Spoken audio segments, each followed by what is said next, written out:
All right, what's going on, everybody? Welcome to Let's All Geek Out. I'm Chris. I'm Kyle. I'm Julian. All right, episode 2. We learned from all of the mistakes from the last episode in terms of technical issues, All of and them? all of them, yeah. Like we have graphics now, like right here, and Ooh. I that's can't see it. your screen, so I'm just like, Yep. oh, I was like, wow. We just have that Whoa. one. yeah. And fuck all else. That's all we did. That's all we've done this time. But hey, Maybe there's something here. nope. Just you pointing at nothing. That's just going like if you click Yeah. right here, you'll get the links to all of our website. No, you're not. You're not getting shit. Nope. I haven't figured out how to do that yet. So We're working on it. yeah. So bear with us.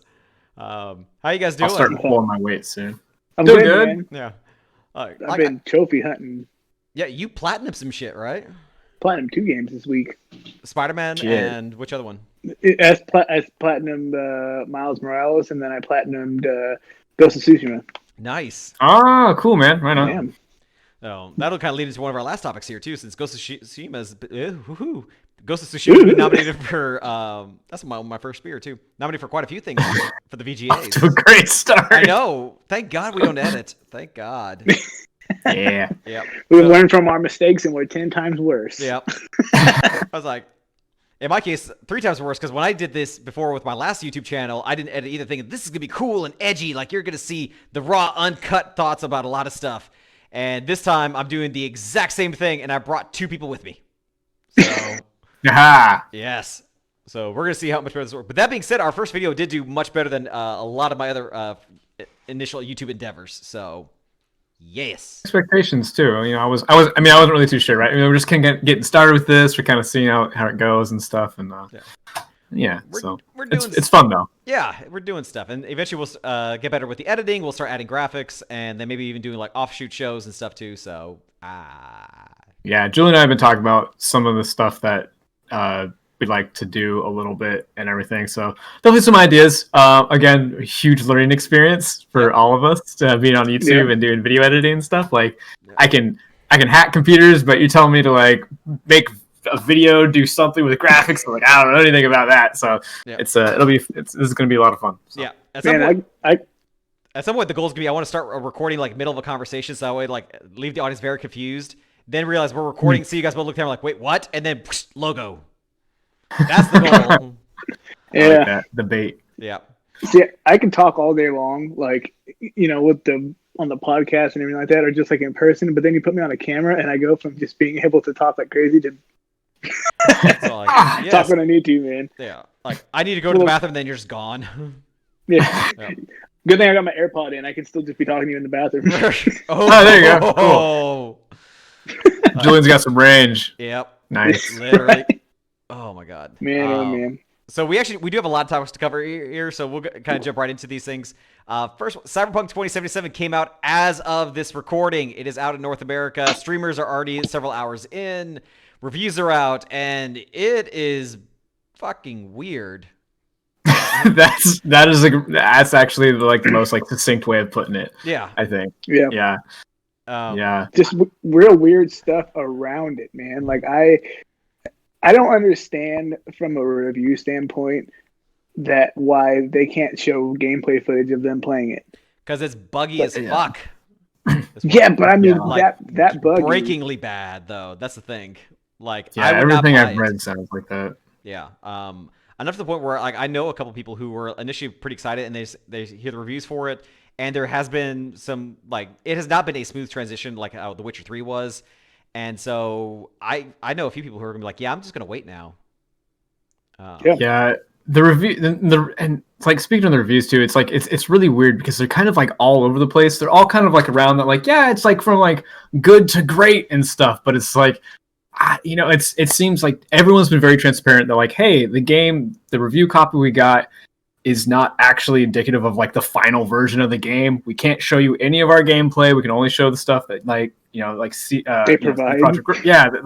CDPR wants us to show and stuff. Like, by the way, there's DRM in the review copies. That's to explain away some of the the bugginess. Some video cards haven't gotten the proper driver updates and stuff. And it's just like, okay, and then that and like providing like the review copies so close to launch and everything, a lot of people are like rushing to get these, get the reviews out for their respective like outlets and stuff like that. And so Right. I feel like that's causing a lot more drama. Without necessarily going too much into it, everyone's picking at everybody's reviews and stuff like that. It is very weird. And I'm just like, and sitting here. it's running into, I think, a few problems. One is expectations were already astronomically high for it, too. It's been on delays for so long. The initial announcement for Keanu Reeves heightened it to like these like cataclysmically godlike levels because, again, like everybody loves Keanu Reeves. Even if you don't like his acting, you have Keanu's so hot right now. And you can't help but even like him as a person, though, too. Like, there's not a bad story about it, other than he's had the worst thing you say about it is like he's had a rough life, but he's making the best of it. Like, that's the worst thing you could say about this guy as a person. He's pretty universally liked.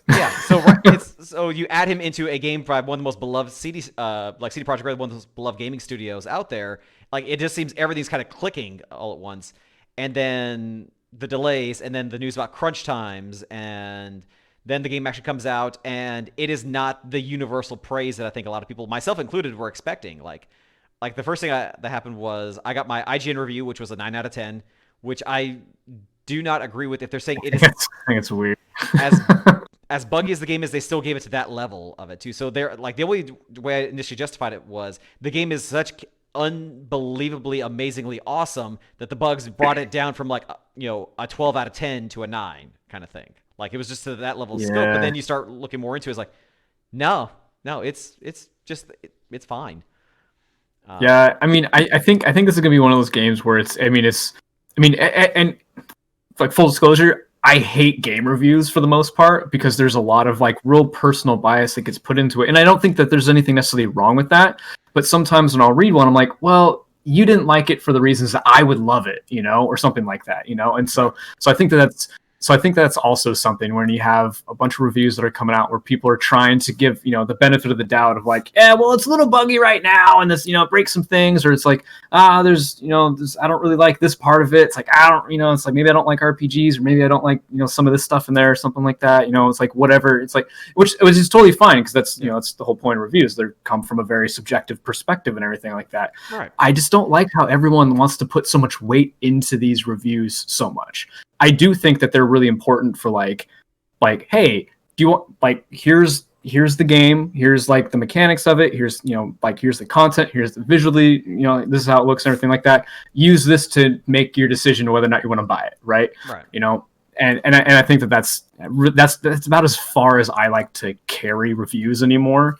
But yeah, I mean, it's at the same time, it's just like, try to be as honest as you can about your review at the same time, like saying that's like, oh, it's a 9 out of 10, even though it's kind of busted. It's just like, we don't know for sure if it's actually, like, I have it, I just downloaded it and I haven't played it yet. I don't know if it's gonna work. Right. Like, I would be hesitant to give any type of review before, like, I don't know, maybe like a running review or something like that. Right now it's a 9, but it could fluctuate. We'll revisit it.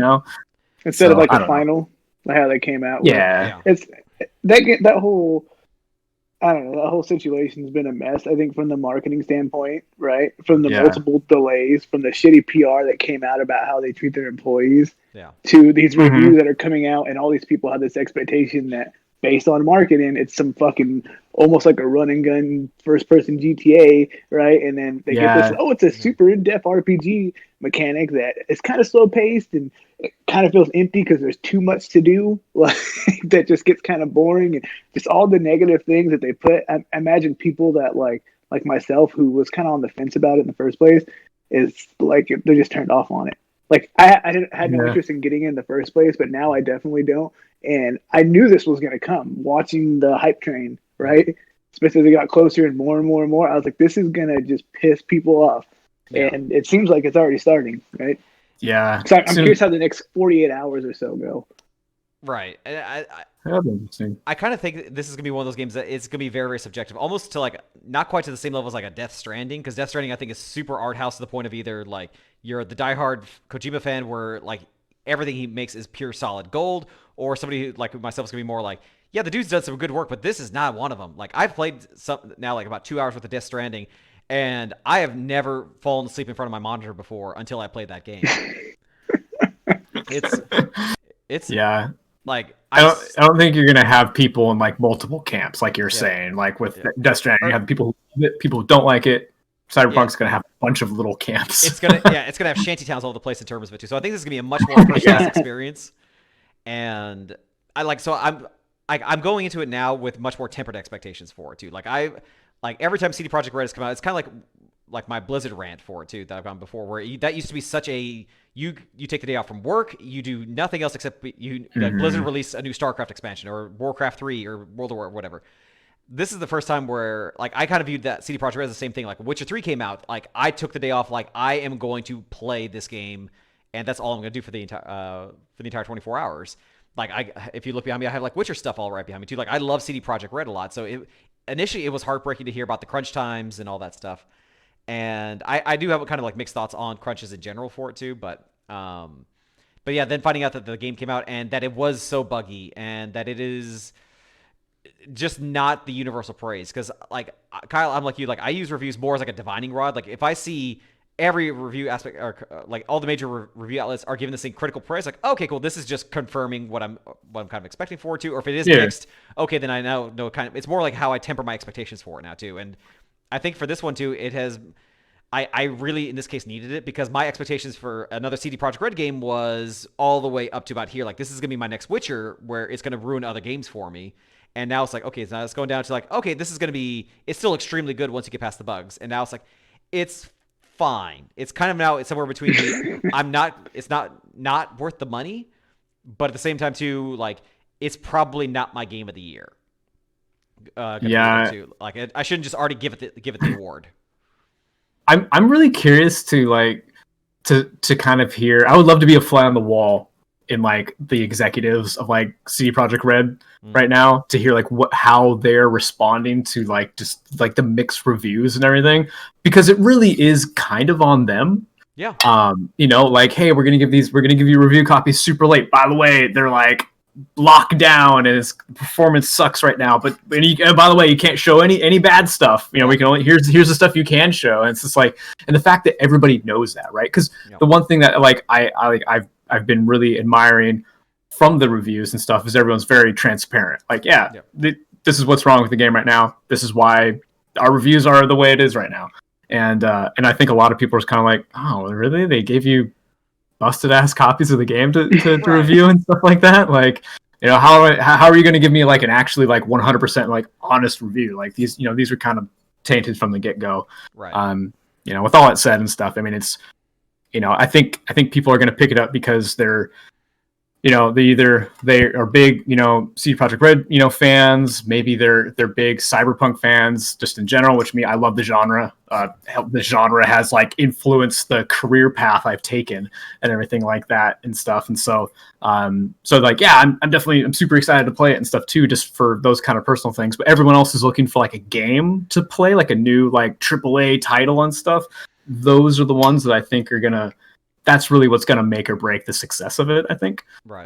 Because people who make like Julian, right? It's like maybe he was just looking for a new badass game to play on like his PS5 when it comes out and stuff, and now he's like, maybe I won't. Maybe let's go platinum Ghost of Tsushima again or something. Yeah. Buy another PlayStation 5, another account, all that stuff. Dude. Just do it all the way from scratch. Yeah. At the end of the day, I'm just waiting for a Xenoverse 3. Yeah. There you go. We'll be playing that. Right. I don't know, man. I think with the buggy copies that these guys got to review, I don't think anybody should have did like video reviews. You know what I mean? Like they had those stock footage from them. It makes no fucking sense, man. Like I watch a review because sometimes I just want to see the gameplay, right? Like not I don't want to see CD Projekt Red gameplay. I want to see Joe Schmo fucking playing a review copy, right? Like, for instance, I've been watching those Digital Foundry videos a lot lately just because of the console comparisons and stuff like that, right? And they came out with a video today for a review of Cyberpunk 2077. I was like, great, I want to see how this thing runs on console. FPS, resolution, all this stuff. Nope, it's the same exact thing as IGN. Well, we played it. It's a buggy mess, and it didn't quite work right on the video card. But here's the hoping, the day one patch fixes this. Right. And I don't know. The thing about the bugs drives me crazy because I don't think it would bug me so much if there wasn't so many delays, right? Yeah. Right. That were behind it. It was like, oh, it's coming. You took 7-8 years. I understand it's a dense game and all that stuff, but you took all this time, and you got these shitty PR, and then you have these delays, and then you finally deliver it, and it's almost like here's a fucking half polished game. You know what I mean? And Right. Yeah. I mean, because I have multiple game breaking bugs like right off the back, like in the tutorial.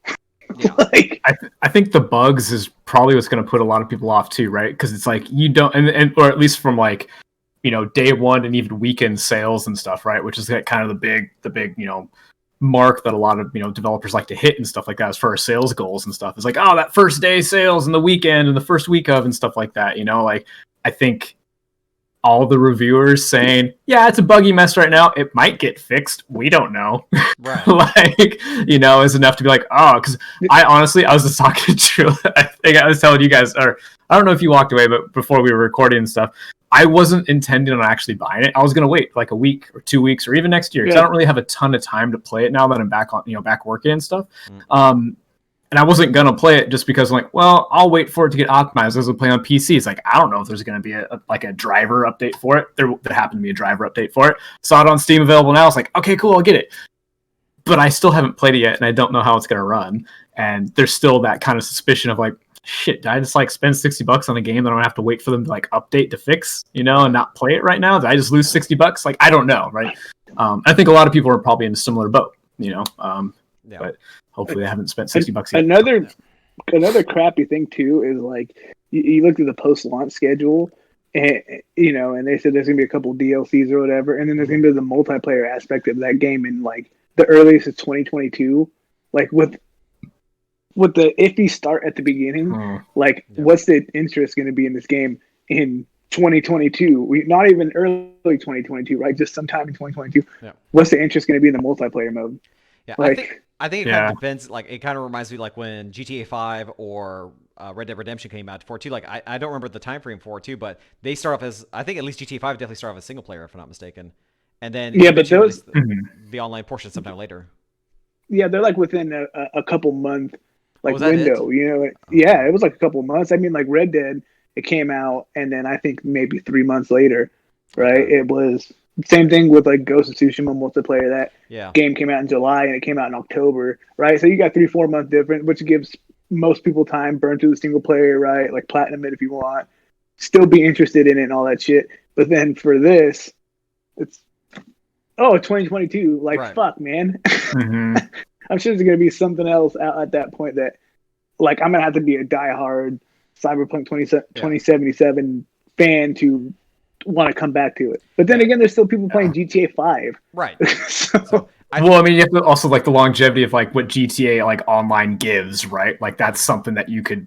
I mean, that's an entire game in and of itself, right? So like, is Cyberpunk's like multiplayer? Is it going to be like, hey, here's practically a brand new game on top of it you can now play with somebody?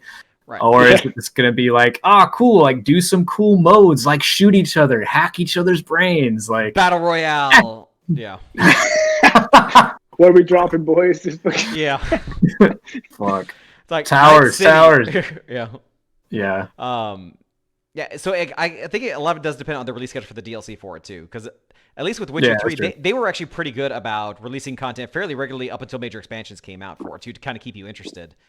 So if they kind of can do the same thing too, where if they can release a lot of free DLC along the way to kind of keep people constantly coming back for it too, like then by the time that the multiplayer comes out for it too, it's like it may not be your primary game, but it might be something that might be on your rotation then for it too. So I think that's going to be kind of the big depending factor. Like at least my kind of final thoughts of the whole thing though is like I've kind of talked to you guys before about this. Like 2020 overall has sucked. This has been a shitty year for a lot of people, and this was like I think at least for me, and maybe I think a lot of gamers did too, was that I kind of saw Cyberpunk coming out as like the light at the end of the tunnel. Like, okay, you know what? It's been a bad year. There's been a lot of bad shit going on, but there's Cyberpunk coming out. It's coming from a pedigree studio. It's got Keanu Reeves. It's got this in-depth world. It's got a lot of positivity going towards it.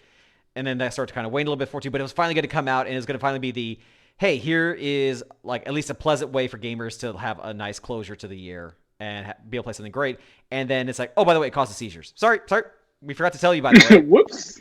And yeah, it's just I think the fact that it like at least even for me because of that, that's what I think part of what set the expectations all the way up to here. And now kind of lowered down to here is like, of course it did, because of course 2020 is going to give us like CD Projekt Red's most divisive game.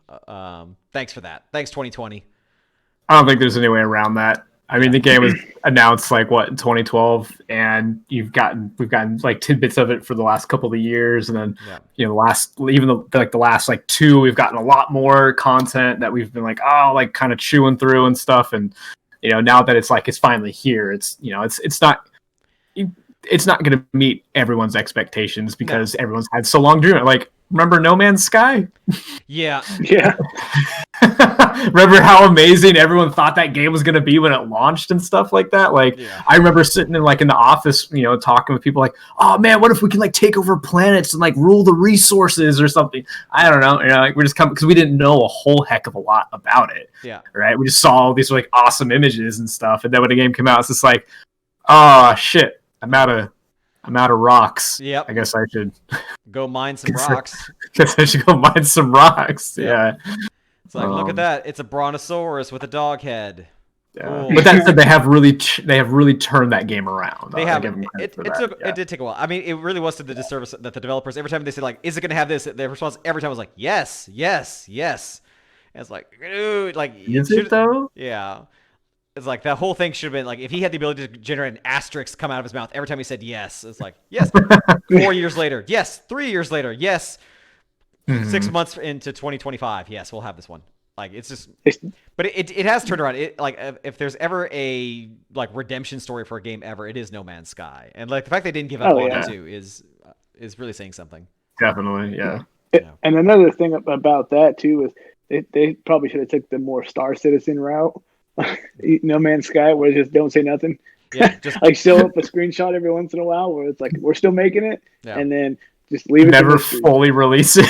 Yeah, just something like that. Like in terms of the final thoughts on this Cyberpunk stuff, like I talk a lot of shit on it, but I'm just not interested in it. Right? I hope for the game's success. Fair, seems like it's hard work. Right? There's a lot of people that are excited about it and stuff like that. I guess I'm just not into the cyberpunk futuristic landscape stuff. I've never played The Witcher or anything like that. Never really been interested in it. So it's hard for me to like get pumped up because I don't have the repertoire with CD Projekt Red that a lot of people do. But I hope it's good for you guys, especially because you bought it, right? Like hope it's everything you guys are waiting for.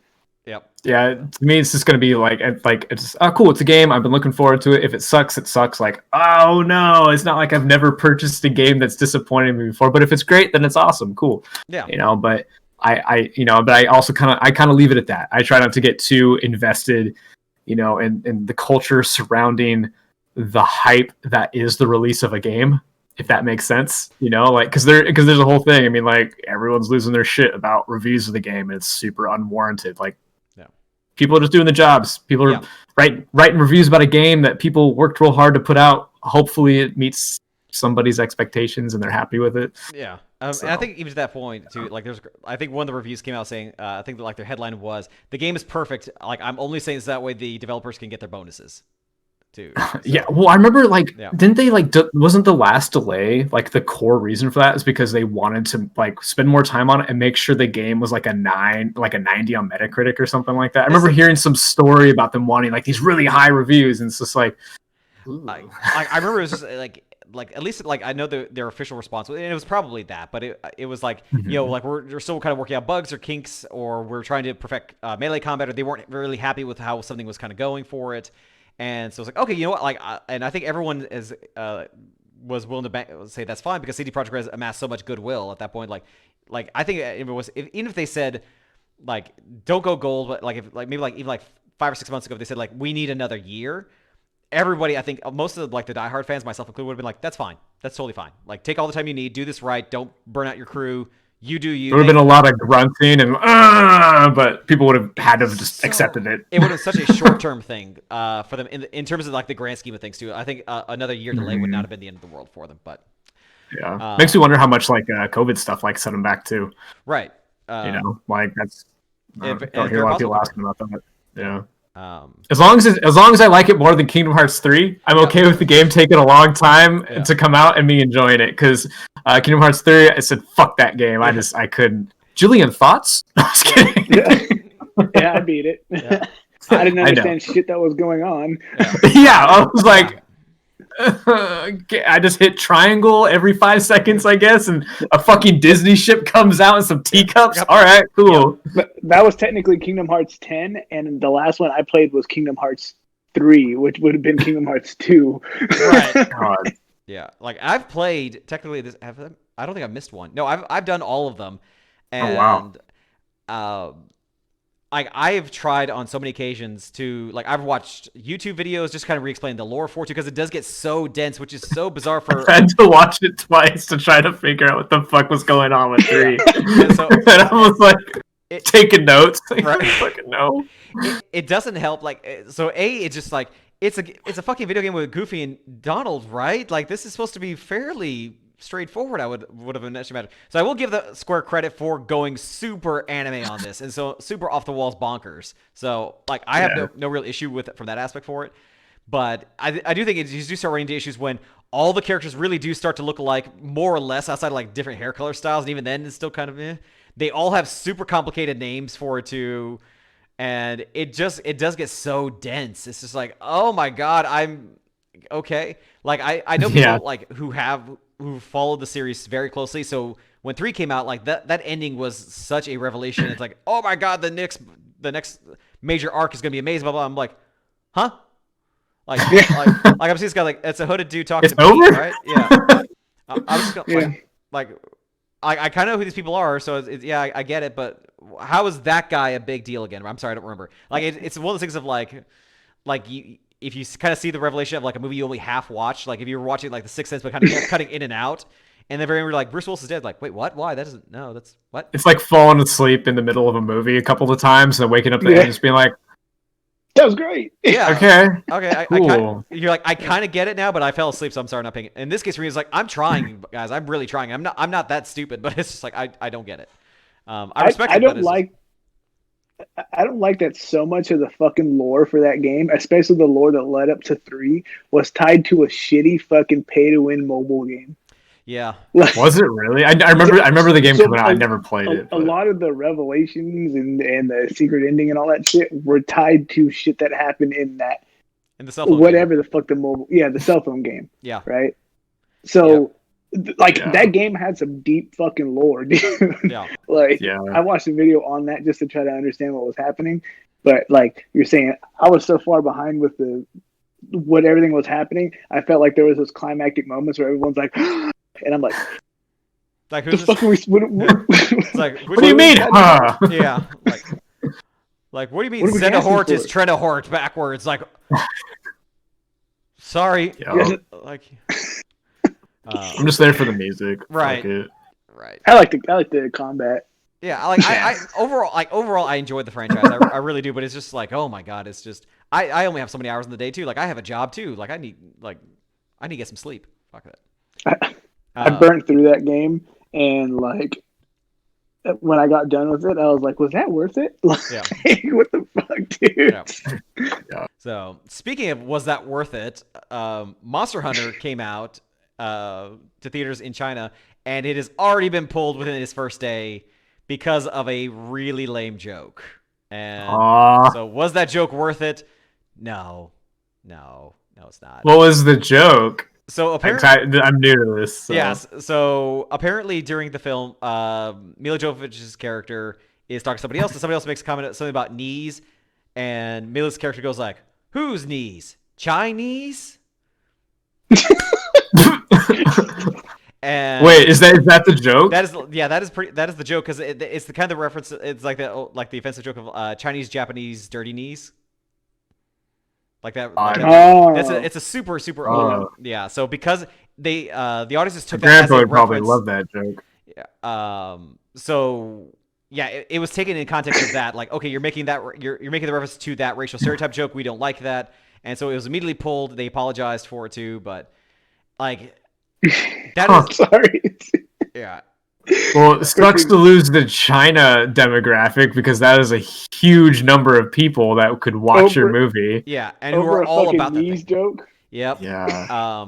And because it's not only that, it's just like you did it on that. It's not that funny of a joke. It's super outdated and old too. It does tie into like I do actually now once I actually read the like once I kind of was able to connect the dots to, it's like okay, I can understand where it's coming from.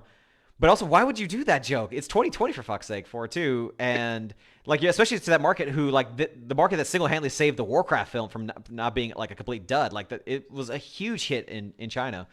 So like you would think like okay, if you know that's gonna be more likely where your audience is gonna be too, because Monster Hunter is way bigger in Asia versus here.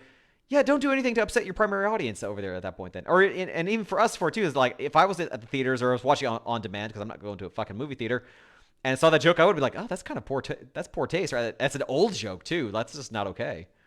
I probably was sort of like, Yeah. lame. Yeah. It doesn't sound funny. Like Yeah, I don't I even know just what laughed context could make that sound funny. Like Yeah. it would have to be like a joke that starts like a running joke that starts from the very beginning of the movie, and then like at the very end, like there's the punchline. It'd be like, ha! It doesn't sound like that's the case. No, it sounds like it's just a dumb joke. It's a dumb joke, and so yeah, the studio apologized. It's cost them a ton of money for doing all that too, and it was just like not one editor thought like, hey guys, like no, yeah. It's a dad joke, man. That's why I laughed. It's just a stupid dad joke. That's fair. Yeah. It's yeah. I mean, realistically, I mean, I knew there was going to be something I was going to fuck it up. I mean, I thought it was going to be the movie itself was going to fuck itself up. Yeah, it's a Paul W.S. Anderson movie with fucking Mila Jovovich as the fucking star. Okay, like Mila Jovovich as the Monster Hunter. Yeah. Yeah. Watch her single-handedly hunt monsters. Yeah. I watched the first trailer and I was like, okay, No. here we go again. At least they fucked it up from the get-go. Shit. Like a couple movies in. Yeah. Like Resident Evil, Resident Evil 2, Resident Evil 1 was, it was all right, right? It's like a loose adaptation and whatnot. Yeah. Second one, No. semi-loose adaptation, but Mike Epps kind of saved it for me to a degree. That fucking it's rubber like a suit for stupid humor. Nemesis. Yeah, and then after that, it just. Oh yeah. My wife loves those movies. But to be fair, like those movies really brought in their own audience and stuff, and so they became their own thing and their own. Like this is a cinematic Resident Evil universe, I guess. Right. The CRU or CREU crew. I don't know. Fuck it. Cinematic but Resident Evil. Yeah. But to that point, though, you're never gonna see Alice like in Resident Evil 8 or 9 or something like that. Like how crazy would it be though? All of a sudden, like my name is Alice. Like oh god, dude, doing new stuff with the franchise. I wouldn't be surprised. Yeah. Not in a bad way. I'm just like, oh, cool. Like you can't be worse than Resident Evil 6. No. God. I told you not to bring that up. Yeah, like God, that game. I tried streaming it once, and it was like, this is the biggest train wreck, like for a big budget film I've ever seen. And, like just to see a series that's going so far off the mark, especially like like I just recently played on stream Resident Evil 1, like the director's cut on my PlayStation Classic. I was like, that's still like I never actually beat that game on PS1. That game like genuinely gave me chills and scared the crap out of me, and like I was really impressed with it overall. So yeah, to see like they go from that to like idiotic action film kind of tropes too was just silly, just absolutely silly. Yeah. I mean, like I honestly haven't watched very many of them because I watched the first one. I was like, okay, this is weird. Okay, and then the second, third, and I was like, I can't watch these. And my wife, who loves them, she hated the last one. She's like, I couldn't watch it. It made me sick because like it was filmed so fast and stuff. Like it almost seems sped up, I guess. And she's I can't. They just it's one of those movies that got like progressively worse, like in the franchise and stuff. Like, why is this happening? Just kill it. Yeah, just with clones and then I'm trying to think of all the like the weirdest with it too, and just like the weird casting choices and stuff too, and just it's all no to me. Oh my God, Julian sideways. Sorry. Hold on. No, you're good. This is great. This is a good look. Good. Yeah. Hey, there you are. I lost Kyle for a second. Like I lost you for a second. Yeah. Yeah. Like I was having to move graphics around once you logged off. I was like, okay, we're gonna kind of keep this this show going. Is he gone on you too? No, I see him right here. Yeah, I see everybody. Yep. Oh, okay. All right. Whatever. Can you still hear everybody? Sure. I can still hear everybody. It's fine. Okay. Eventually it'll kick back on. All right. It only matters for Chris since he's recording it right now. So yep. As long as he can see everybody. Right. And like I'm sorry you can't see this face, Julian. Yeah. I'm all that matters. He's not looking anyways. Yeah. Looking at his ding dong. Yeah. Just that smile. Just sometimes you just gotta look in amazement, man. I mean, wow. Wow. Yeah. Yep. Look at that. The Owen Wilson. Yeah. This baby slaps. Okay. Speaking of wow, like that's gonna be my new thing. Is just a transition to everything now too. I love it. Yeah. Yeah. Nintendo is just doing some shit too. Just wow. like I can understand from a historical standpoint that back from the video game crash back in '83 or so. Nintendo comes around and just sort of brings this sense of like quality and just really just hardcore control over the property to make sure that nobody will fuck with a Nintendo license. Like if you're gonna make a Nintendo game, Nintendo seal, the seal of approval, yeah. And then people still found ways around it and stuff too, like Tengen and all that. But there's also a thing called just kind of taking it too far, and I think Nintendo has also kind of gone down that wagon a few times too. Most recently over the last few days too, with two big stories for that. The first one being that a tournament was essentially pulled because one of the contestants had changed their name. Yes. Oh yeah, because so from my understanding, they canceled the Splatoon tournament because people their usernames were in reference to like free Melee and and everything like that too, because they came down on an online Melee tournament that people were pretty excited about, and then Nintendo came down and kind of took a shit on them and everything like that. So then as a result, people rebelled and changed their usernames to rebellious usernames that then further pissed off Nintendo and I mean I can kind of see both sides of it. Like it's the full disclosure, it's stupid on Nintendo's part and stuff. At the same time, I'm curious if it's not just their overzealous lawyers, right? Like to say Nintendo as a whole is kind of like, I have no idea. Like that's like I don't know. Like for all intents and purposes, it could just be like, president of Nintendo is just like, fuck that. Yeah. No controllers, no Splatoon, no Melee. So maybe, but I don't know. I'm kind of under the impression that maybe it's just like the really overprotective lawyers that they have there that are just striking shit down. Yeah, which sucks. It's a bummer for everybody. Yeah, just the context that they pulled the Melee tournament in the first place. So the reason why they pulled it is because they couldn't have the tournament in person because of the COVID stuff, and so they were going to use an emulator online to mimic with the GameCubes the play. Yeah, that was it. Just because they're going to use an emulator, Nintendo's like, nope. Fuck you. Yeah. And then people got pissed about it because all the fighting game communities and stuff stay together. So then there's just a couple people in that Splatoon thing. They just had free Melee or some context of that. And Nintendo was like, okay, well, fuck this tournament too then, right? Yeah. And they didn't cancel that tournament, but they revoked all streaming rights to it. But I was doing some more research into that tournament. And Nintendo is just so shitty with like prize pools. Like first place was a $25 gift card to the Nintendo store. What? Yeah. That was it. Yeah. And they didn't even. And the people that won, they didn't even give it to them. Yeah.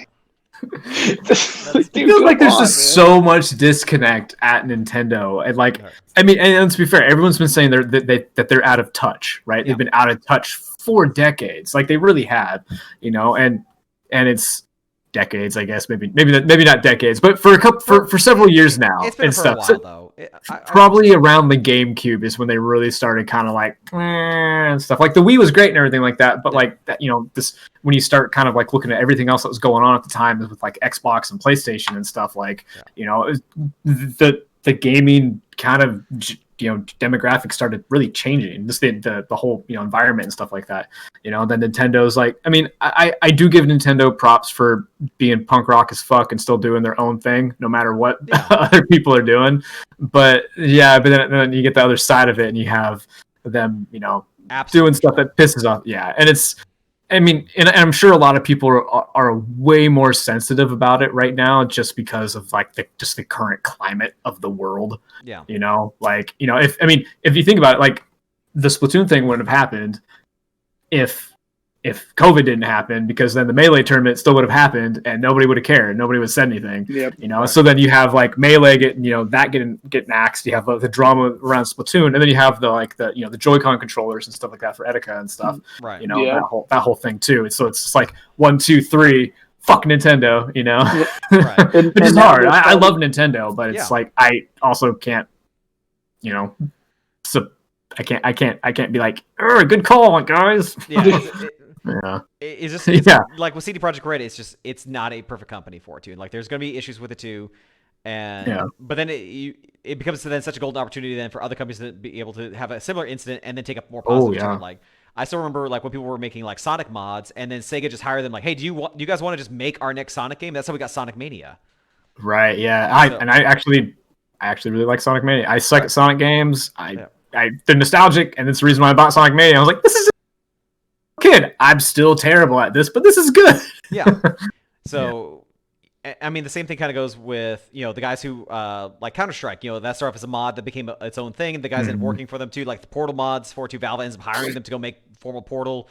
But then you also run into stuff like Nintendo, or I hate to associate Nintendo with Blizzard, but then Blizzard also we get something like, Dota as a mod from Warcraft 3, and then what does Blizzard do then is they update Warcraft 3 to say, like, we own the rights to all mods now, too. Which ends up being such a shit thing to do for it, too. So it's, like, on the one hand, I get it because it ensures that they're going to stay financially stable for it, too, but it's Blizzard. They're not going anywhere.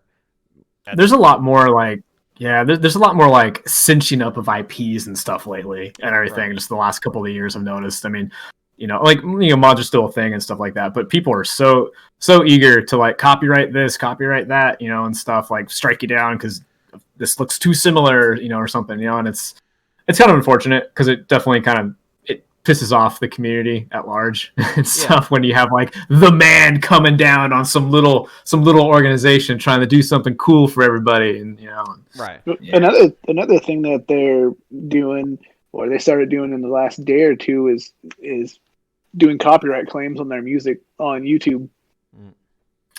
So Super Mario 64 soundtrack got copyrighted, Legend of Zelda, just a bunch of shit, and it's like it's probably like wait a couple weeks before you start doing that shit instead of just one after another after another because the shitstorm just doesn't stop, man.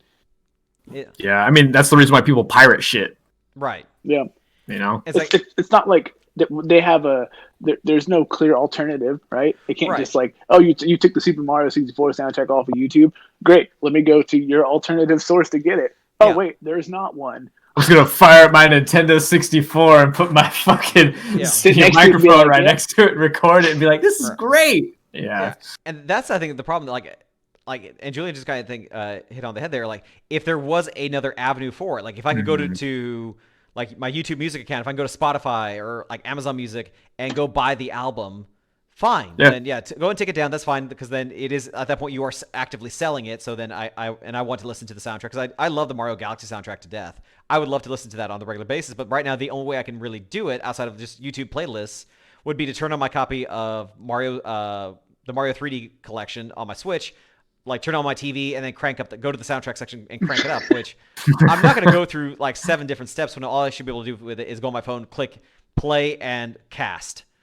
No, you're totally right. I mean, people would totally pay for something like that too. I mean, like I think that really came to notice like when Game of Thrones was on, and it was like the most pirated fucking show on the planet and stuff, and then it's like, oh well, now these are available to stream and stuff, and then pirating went because people are willing to pay for access to something that they really really like, because it's a lot easier than stealing, right? Especially on, I mean, unless you're some people, but at the same time, it's just like most people, it's like, oh, if I can pay $5 and have access to like all these, this collection of games, these old games I can't play anymore, or like the soundtracks of games. Like I would do that. Yeah, like I think especially I remember like when I was in high school, like Napster and like LimeWire and all this stuff were huge because again, like CDs were like 15 to $20 a pop at one point, or at its cheapest would be like $11.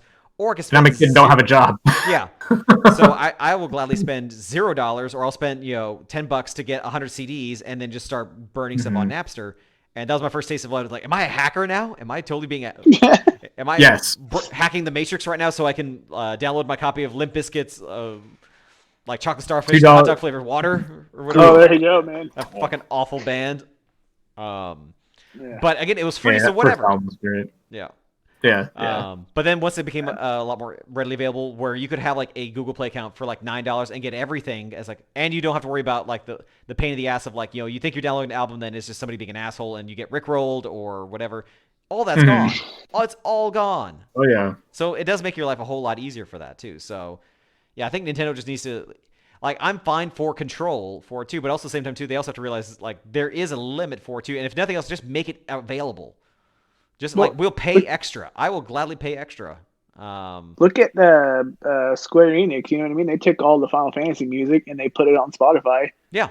Right. Yeah, that's smart. It's great. I go listen to it all the time. Yeah. So. Go in there. Oh, there you go. Listen to the Final Fantasy VII soundtrack for the second time this week. Like, right. And it's great. It's right there. You know what I mean? And I'm sure they're getting some kind of royalties and stuff off of that. And I'm fine with it. I guess off the plays. Yeah, for sure. Oh yeah. So why don't they just do something like that? Yeah, and now you get the official versions of it too. On top of that, versus like getting like, and I do love a lot of the fan remakes too, and I love a lot of the remixes and stuff too. But there are times when I just really want to hear the traditional overall soundtrack from like Majora's Mask. Like, I would just like to be able to listen to that, or I'd like to be able to hear like the official orchestral versions that they've made in the past before too. Like versus having to like scour for it too and wonder, is this the real one or is this just a fan made one, which is still good, or is this the video game's live version or whatever? Like just having like a default option makes life a whole lot easier. It'll be really interesting. That's kind of like my thing to say, but it'd be pretty interesting though to kind of see, because I mean they're getting a lot of hate, and there's a lot of big YouTubers and a lot of pretty popular people that have quite the audience that are just like giving the middle finger to Nintendo right now and stuff. And it's like, I know that they're ramping up their 2021 like catalog of games like that for the Switch. There's rumors of like a Switch 2 or something like that. There's 2021 is going to be a pretty interesting year for Nintendo in general. But if people are going into 2021 being like, I don't want anything to do with that company because they suck, like all it takes is like one YouTuber to tell one person that they don't like Nintendo, and then that person won't buy Nintendo stuff anymore. It's pretty easy for that to really, really hit them hard and snowball out of control. So I don't know. Hope they do something to be like, we're sorry or something. I don't know. Yeah, here's Ocarina of Time on the Switch for free. Right. Like here's the Zelda 3D collection then too. Oh my god. Oh, that'd be great. Right. So, God, if that happens. Yeah, and again, like, and not only release it for 6 months like they're doing with Mario. Yeah. Again, such a weird decision, but weird business practices. I mean, hey. Yeah, but somebody thought it was a good idea. Just like Neil Druckmann thought it was a good idea to send out a tweet saying that, like, hey, if you guys vote for my do a People's Choice award for Last of Us 2, every vote, what is it? A troll loses their caps lock key or something like that. Yeah, just something stupid. He was trying to drum up people to vote for Last of Us 2 in the final round because they were getting beat by Ghost of Tsushima. Yep. And it didn't work, so Ghost of Tsushima won the Player's Choice Award for Game of the Year. Right. Yeah. And so, so then he backpedaled after that. I was just kidding. Yeah. LOL. Yeah. And to his credit, he does apologize for it, and it is a. Like I kind of like in sort of indifferent thoughts for the whole thing. So I do understand what he was trying to do. He was just trying to piss off the trolls by in fact being a troll himself, which is stupid. But also again, dangerous. And it is dangerous because then all of a sudden you can absolutely just kind of get like hate spammed and all that stuff. Oh yeah. But at the same time too, it's like I think it's also kind of part of the zeitgeist that we're in right now for it too, where like one bad tweet can absolutely wreck somebody for it too. If somebody like, granted, like if you do like, I think what Druckmann was smart and he did apologize, he did say my bad for it too. I think you can recover from it if you stick with it, but But then of course you could run into somebody like I think like a J.K. Rowling who starts sending these tweets out and you're like, are you sure you know what you're saying? And then you start finding like, oh yes she does. She absolutely knows what she's saying. Oh okay, crap, you suck. Okay, fine, sorry. Yeah, it's a pretty slippery slope saying anything to the public when you're anybody of influence or attached to any project that has a lot of divisive like thoughts and stuff. Because I mean, like, let's face it, like Last of Us 2 is pretty divisive for a lot of people. I mean, like even before it came out, there was like, you know, all kinds of just terrible shit surrounding that game from like not from the game itself, but just from fans and people on the internet and stuff as a whole. Yeah, and so it's like, you know, and yeah, so it's I probably wouldn't say anything just because, you know, I don't want to say anything. Right. It's a real polarized fan base, man. Yeah. Like that game has been so hyped up, and I mean, that's why people got so pissed off that like he was saying stuff like that, is because there's already all these polarized fanboys and stuff like that for that game, which I'm sure it's a great game. I haven't played it yet, but it's definitely probably not game of the year, especially based off the opinions compared to some of the other games in that category, right? Right. But sure. Like Ghost of Tsushima. Ghost of Tsushima has gotten consistently like the universal praise for it too. Yeah. And Last of Us 2 has had that divisive mix for it too. And I think even the strongest defenders of the game will even admit like it's really good from a story standpoint, but it also has gameplay from 5 years ago too. So it's just, you know, it's such a hard balancing act of the experience of a quality game that gives you something that you're really going to enjoy from a story and cinematic standpoint, but also from a gameplay standpoint too. That I think is incredibly difficult to do. So I give props to the developers who can have that balance. I don't think Last of Us 2 essentially did that. I think they told a really good story in a very old way. And I've seen a lot of the criticism for that game was one that the gameplay felt dated, obviously, like it's the Last of Us 1 just rehashed. Right. And then the second one was the story was a real generic, like just bland, didn't do anything. It kind of did some divisive things, you know what I mean? When people get polarized about like with Abby and all that other stuff. But they said for the most part the story was just a simple revenge tale, didn't do anything, and it took a lot of the character development that you got from the first one and just shrunk it down to pretty much nothing and went real safe with it. And then it had old gameplay. So even people who've like played the game, like so I watched a really in-depth spoiler review of it when it came out, because I wasn't going to pick it up. I was like, I don't really have the time for it. I don't really want to spend the money on it right now. And I love the first one. I think the first one ended in a way that I was really happy with and stuff like that. Kind of open-ended. Kind of open-ended enough to be like, I want to know what happens, but I don't need to know, right? I'm not barking up that tree and stuff. So I just watched a super in-depth, spoiler review, and I kind of came out of that thinking the same exact thing that Julian just said and stuff. My wife played it and she loved it, and she said, "Oh no, it's way deeper than that." And it's like, so it's and I think that's a fair thing to hear, versus like not playing it, and then playing it and allowing yourself to be invested in like the characters and the story and stuff like that. So it's going to affect you a lot differently. With that said, I think it's really hard for AAA developers and stuff to kind of think that they're games for everybody, and that it should get universal praise, when it's like, well, no, you made kind of a divisive game, on purpose, and that's totally great. That's fine. The people that what's that walking simulator game that was Death Stranding? That's another one where like people who like have played it, they absolutely love it. People who've played it, like they don't like it and stuff, and people who hear about it are just like, why would I play that? And so it's not to say it's necessarily a bad game. It's just like, it's not a game for everybody, right? And I think I think a lot of people don't consider that much like anymore when new games come out and stuff. They think that it's like, oh, it's a new video game, like everybody can play this. Like, yeah, like I don't think so. and whenever, especially like as streaming has done one thing for me, is got me out of my comfort zone and playing stuff I would not normally play. Like when we cool. our podcast episode where we interviewed Joyful Jupiter, like I said, like streaming has got me into playing stuff like Animal Crossing and Pokemon before, which again, like previously I never really put the time and energy into, but again, because it was just something new to play, and again, like folks on my channel were wanting me to give it a shot. Like, okay, fine, I will give it a shot and see what it was, and it did get me out of that comfort zone a little bit more too, like playing Resident Evil games now too, and really enjoying the ones I've played so far. So I can appreciate that like going out of the genre for you. But I think also being a fan of this of gaming for as long as I have to, I can also respect a game that is just not meant for me. Like I will like always give praise to something like StarCraft, the original StarCraft game, and Warcraft 1 through 3. Not this Reforged bullshit. But like that is a genre that's not for me. But I will never knock it. I will never say that game sucks because objectively it does not. These are fantastic cinematic games with great levels of strategy detail. Like Civ 6, same thing too. They're not for me, but I will still also give kudos for that game as well too. And I think that I think you can have that level of distinction of saying like I respect the franchise, I respect the genre. It's just not for me, but I will not knock it either. I think Last of Us 2 could have done that same route for 2. I think they could have stayed edgier and say like this will not appease everybody, but I think the people who are going to get into it, like I think you're going to dig it. Like so, again, as much as like, and I kind of say this now like with a little bit of appreciation for Kojima too. Like as much as I really do not like Death Stranding, I think I brought this before. I will give the man credit. He made exactly what he wanted. Like that is exactly his game. Yeah. He knew it was going to be divisive. He gave zero fucks as an artist. I respect him, but I also think like too was like. I do think somebody should have kind of held him back for. So I think you can have that nuance of it can't be an extreme of either genius or idiot. You can have a genius who should have been told hold back because some of this is just a bit much.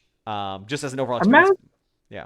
Yeah. Imagine if the internet had, when it came to video games or just in general, let's just leave it at video games, had as mature an outlook as that.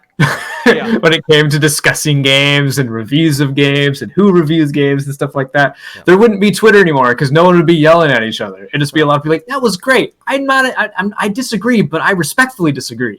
Like that's not that. I mean, but imagine though, like if because I think that's totally fair, and I think that's exactly how people should approach looking at games. Like you may not like it, may not be for you, but someone's gonna like it. And and the creator, like when they especially when they create like the game that they set out to create and stuff like that, it's like applaud even if it's not your cup of tea. I just prefer not to have walking simulators in my cup of tea. So. Right, and that's I think even for me too is like the Final Fantasy 7 remake for me I think is also a good example of that for too because I 100% acknowledge I'm in the minority in this game as somebody who is been a longtime fan of the franchise. Like I was really really excited for 7 remake to come out, and then like even seeing the reviews for 2 has like for the most was almost not universal but fairly high, like vast majority was pretty high praise with only a couple of people having issues with it, and then for me to come out with my own opinion of it, which was very much the opposite, the majority for it too. Like I do acknowledge I'm in the minority for it too, and also B is like yeah, I can understand why people do like it too. Like I do not agree with that if somebody says it's the NLP, like Julie, I know that you really enjoyed the game too. Like for me, it's like I do not agree with what the reasons why it's got the praise that it got. Like I really actually like very much disagree with a lot of the if it's what people call its strengths, with the exception of the soundtrack. I think the soundtrack is brilliant, but everything else is like what people say they loved it is like I hate it. I hated a lot of this game. I wasn't a fan either. Yeah. See, look at that. I'm in the minority in this call. Yeah. Where's Julian in relation to me on the screen? Yeah. Like he on the screen it's gonna be to your right, or I'm sorry, to your left. Sorry, there it is. Yeah, there it is. It's screen right. So I guess it'd be like stage right. Yeah. It's fine. Yeah. I don't know. I love it. Yeah, I thought it was great. Yeah, so like I said, like I don't like this podcast is not meant for kids. No, I always put that mature thing on there. Yeah. There you go. But yeah, so like I said, like even though I don't agree with it, like I will never knock him as a person for like I don't think less of anybody who thinks that, because again I realize I'm in the minority for it too, but B I can understand why people do enjoy it for it too. It's just for me my experience was just one of just like okay no, it just like it breaks my heart to say that I don't like it too, because like again like for me is like it had everything going for it. And it still managed to be what I consider to be like the low point in the franchise. You know what else is also a low point in the franchise? Hubie Halloween and Adam Sandler's. Okay. Ending recording. Last 2 topics. Fuck it. Never mind. Sorry, I just wanted to segue into that troll really quick. And again, even between you guys, like I know I'm in the minority for Hubie Halloween for it too, but again, like no, it's not gonna do it. Yeah. No. Speaking of Hubie Halloween, what's the next topic? Speaking of getting into something, we should get into some clothing here. And so Atomic Mari is a fairly famous content creator. She's been on Smosh Games. She's a professional dancer. She's a lifelong gamer. She's generate like millions of views with her Mighty Craft videos for 2 through Smosh. She now operates her own like offshoot from that. Like I think she left Smosh to kind of form a new channel with her some friends from there. And like I just saw like, and I do follow her on Instagram. Like overall, I'm very much a fan of her. And I just saw that she is doing something a little bit different now in that she's just launched her own clothing line. And it's not just more than what you see from like other content creators for too, where like, you know, if they have like just their logo, like this is a full line of stuff. And I was like, initially kind of took me back. I was like, really, is this a thing now? Like, are we doing this? And if so, like I'm actually like I said, fairly impressed with it overall here to the point where I'm gonna actually just do a couple of quick little on the spot changes here because I'm gonna do a quick screen share here on the screen. Oh, cool. And share screen so we can at least have it here. So we are getting better. We are getting better for it too. We are. We've got skills. We do. Oh, let's watch. Click to watch stream. And actually, nope, that's not gonna work. But we do have. Is that 2 girls, 1 cup? Nice try. Not yet. Yeah. That's the other episode we're working on. No. That's let's all geek out after dark. Indeed, that's what it is. But yeah, Let's all eat shit. Let's get rid of these things here too. So, yeah, she has her own line now of clothing, and you know what, guys? It is really fucking cool. It is genuinely impressive. Yeah, it really is. Yeah.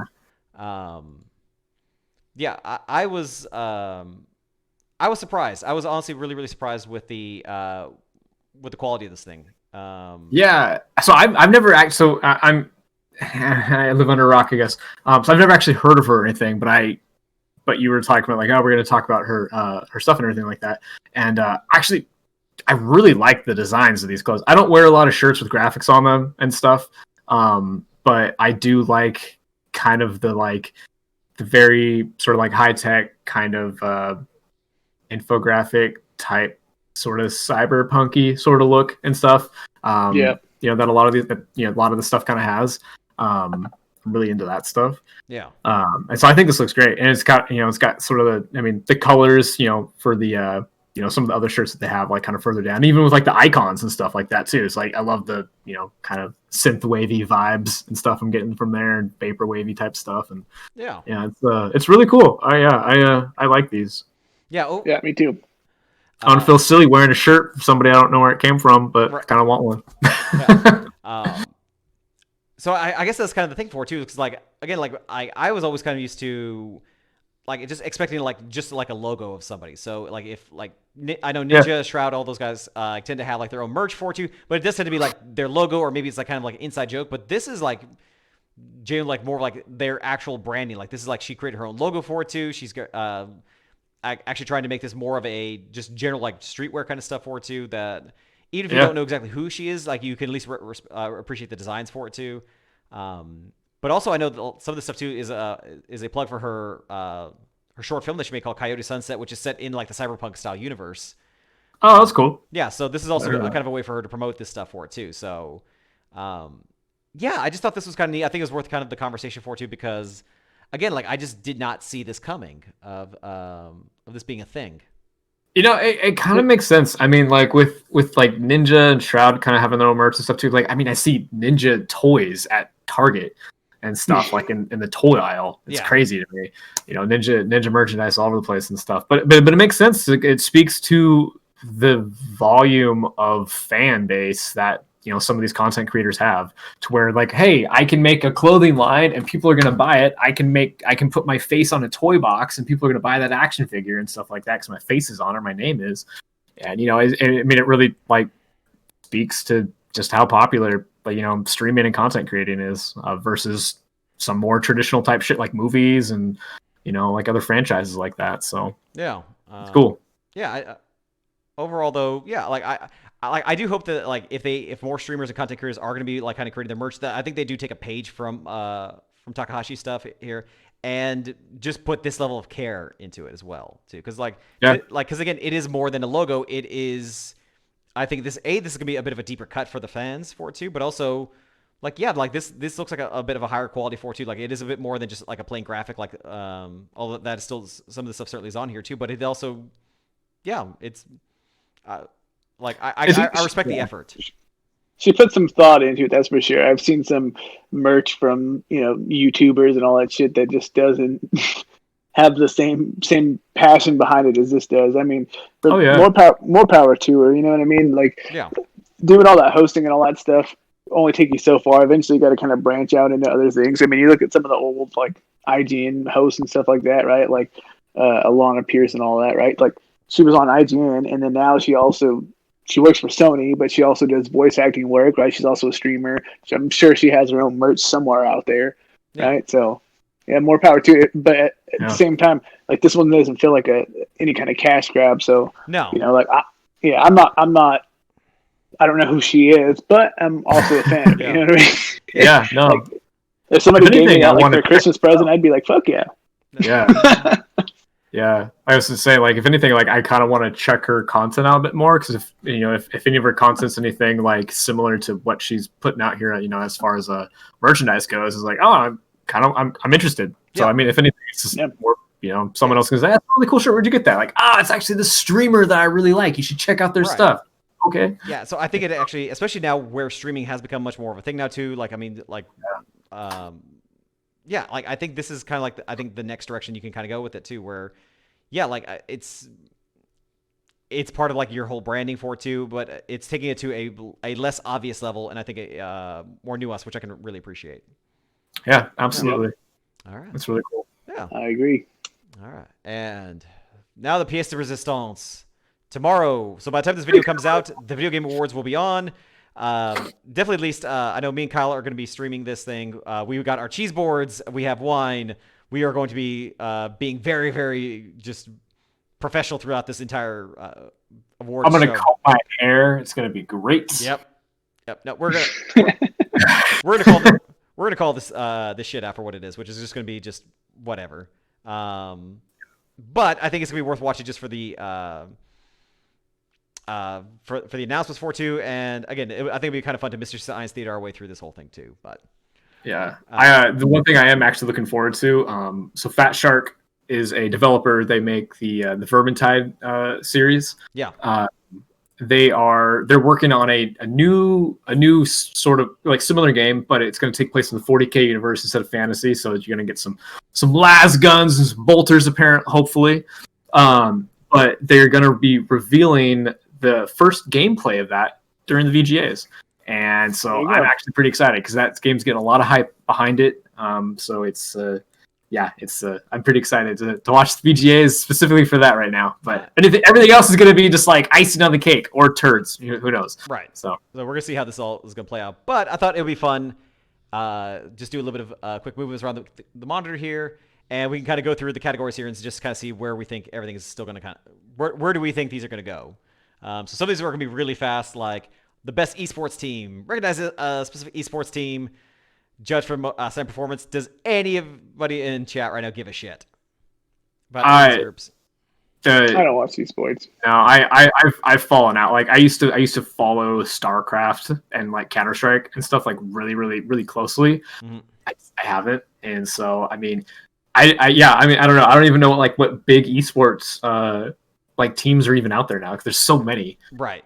So yeah, there's again League of Legends, Call of Duty, League of Legends, Overwatch League, Dota 2 for these guys. So again, okay. Yeah. Well.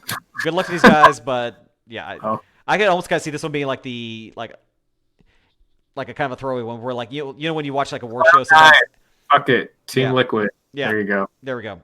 There you go. Dallas Empire, just because I lived in Dallas for a while. There you go. Perfect. There we go. One of those three you're gonna win, I'm sure. It's always like evil geniuses. Yeah. And same thing too for this one. Like this is getting its own category. Best esports host. I don't know any of these people.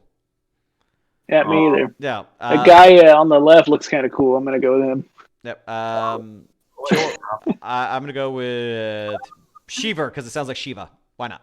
That's mine. There you go. I'll go with her. Yeah, I got a Machine. I don't know. Yeah. Who it is. Sure, that guy. Yep. He's got a nice. Best esports game. So we got. Oh, that's CS:GO, man. I mean, that's no doubt. Yeah. I don't know. I'm gonna say Valorant, maybe. I mean, League of Legends has been around for so long. Like, if I feel like if League of Legends like won this, I'd be kind of like, oh, okay, cool. I guess I don't know. I would like to see something that's kind of new and fresh a little bit. I mean, Valorant. I haven't played Valorant. I don't really care.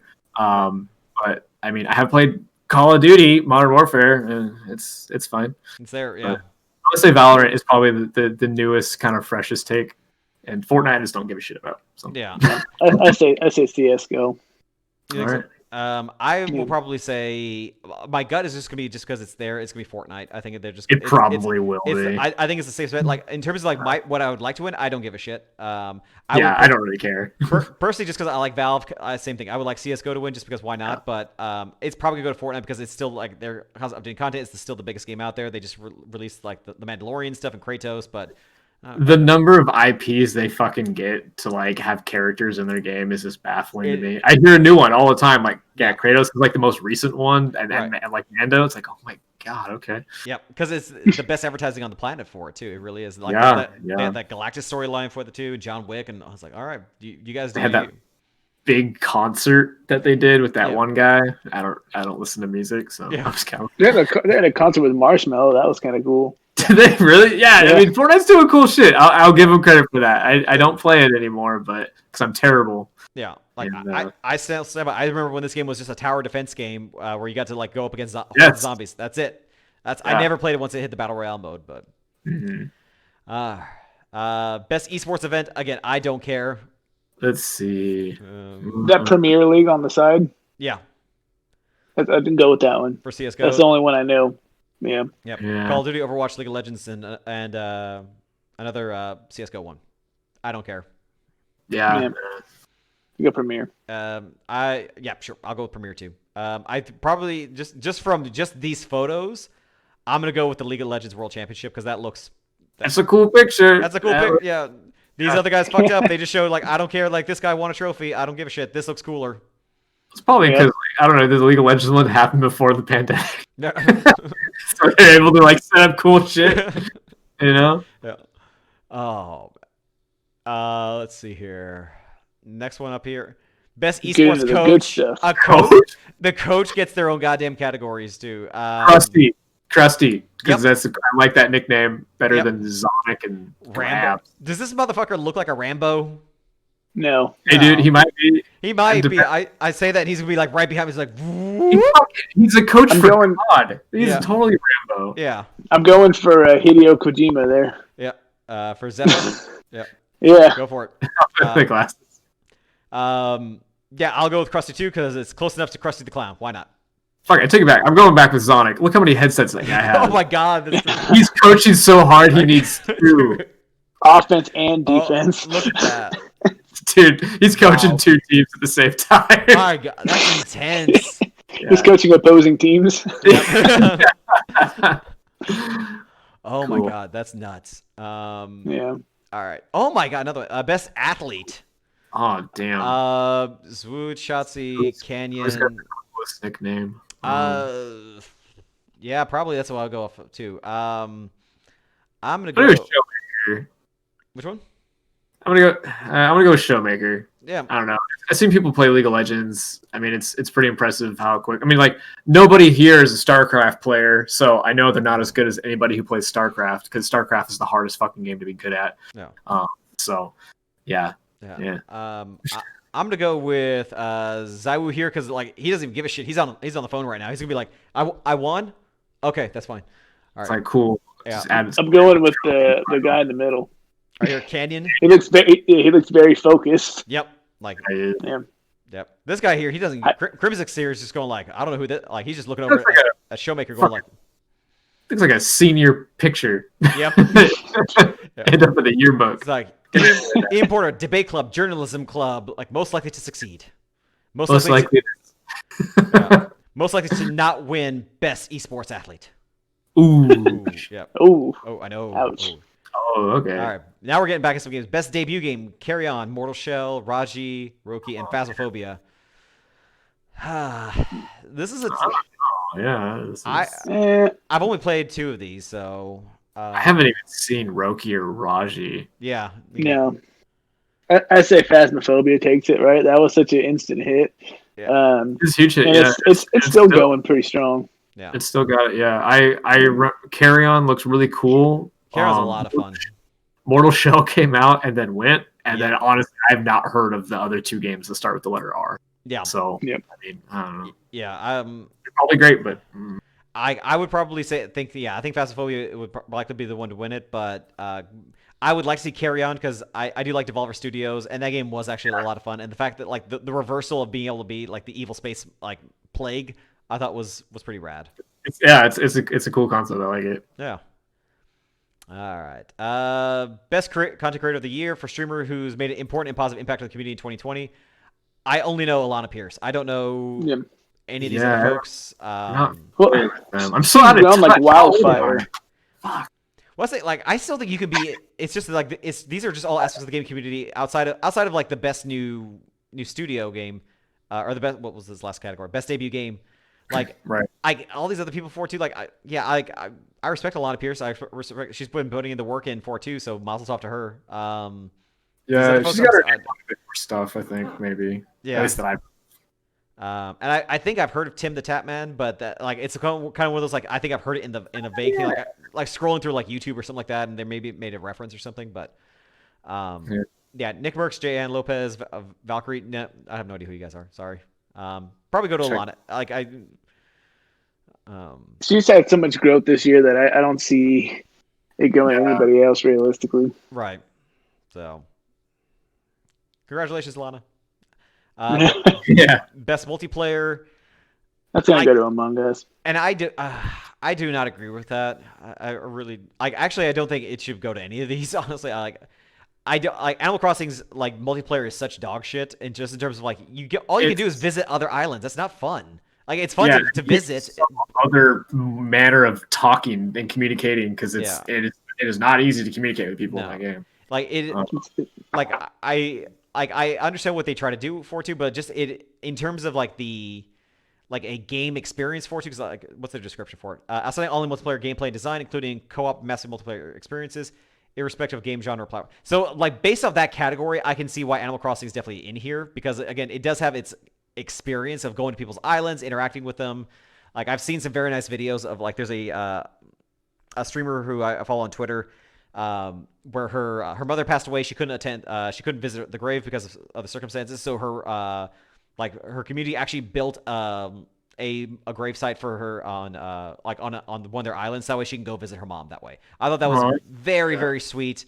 I can absolutely see how that being a thing, but it like so I think like those little like moments like that can absolutely be worth it for it too. It's just like on the whole though, there's the fact that it just stops the game dead in its tracks every time somebody comes in for it too. It's just. It's mechanically, I think it's broken. Yeah, I would honestly give it to probably Among Us. The reason I say it is because everything we just said about Animal Crossing, that Call of Duty and Valorant, they're not doing anything different. No. Valorant is a really cool CS:GO mod or CS like 1.6 mod, if anything. And then Warzone, it's battle royale. Okay, I've done it. Like I like the way they've done it. Well, it's still battle royale and stuff. Yeah.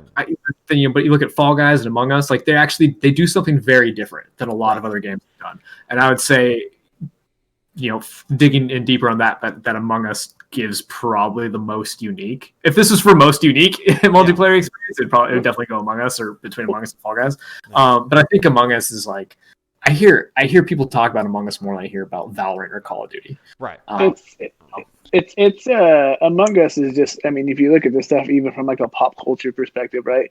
Like it's there. Like it's everywhere. Yeah. It's very popular for like the social aspect of everything, right? You're bringing together random people and hey, you fucking killed me, No, I didn't, and just the social, literally everything. So and I mean it's. I mean, there's tons of YouTube videos on it. You know what I mean? Like it's pretty clear and concise where it's going to go. Granted, the other ones are in here for good reason. Like you said, Animal Crossing got some good community. Warzone did some different stuff. Fall Guys had an unfortunate demise after Among Us came out, and Valorant, I'm sure, is great. But that's it.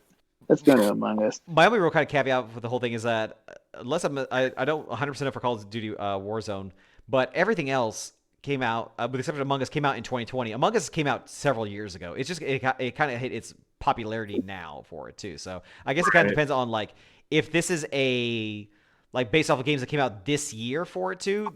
Among Us should not be counted. It's just that it got popular now versus it being released. So I don't know the judging categories for it. If it's just a what is the zeitgeist for it, but I think kind of even looking at some of the previous stuff on here too, like the best like esports games for it too, like all like with the exception I think of Valorant, all of these are old anyway. So if release date does not matter for some of these categories, then yeah, I can see going to Among Us, but I would also kind of say. I think there's some merit here for Fall Guys for it too. Like I just so I can say something different, I would say Fall Guys. Yeah, no, totally. Yeah.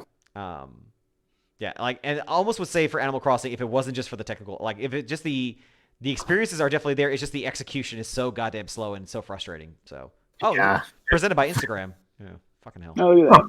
Okay. Yeah. Best sports racing game, Tony Hawk. Tony Hawk. Yeah. Quick and to the point, right? Tony Hawk. Yeah, there's all the rest of them are just the same recycled shit. Yep. Don't care. This is a remake of like a 20-year-old game. But no, it's great. It is great. Yeah. No, I say like I don't care. I don't care. I don't care. I don't care. It's Tony, to me. I really hope it goes to Tony Hawk. Yeah, me too. Yeah. Let's see here. Best sim or strategy game. Oh, interesting. That's it. Yeah, these are actually some interesting choices here. I know Crusader Kings is super popular. I have a hard time playing those games. It's just it's way over my head. But I could see it being that maybe. I mean, I don't know. I would almost say it could even be like Microsoft Flight Simulator too, just for that same level of just absolute complexity. Like you're basically at that point, if you can pass this game, like your printer should just turn on and you get your pilot's license at that point. Yeah, it's definitely beautiful too. I mean, let's I'd say Flight Simulator. Yeah, but these are all actually I think really really smart choices though too. Yeah, like I would almost hope Microsoft Flight Simulator because I hope that would initiate people to go back and make like I want a real Crimson Skies sequel. I hope if Flight Simulator gets it, maybe like we'll finally get Crimson Skies like 3. But yeah, world premiere. I'm just kidding. Right. Let's see here. Best family game.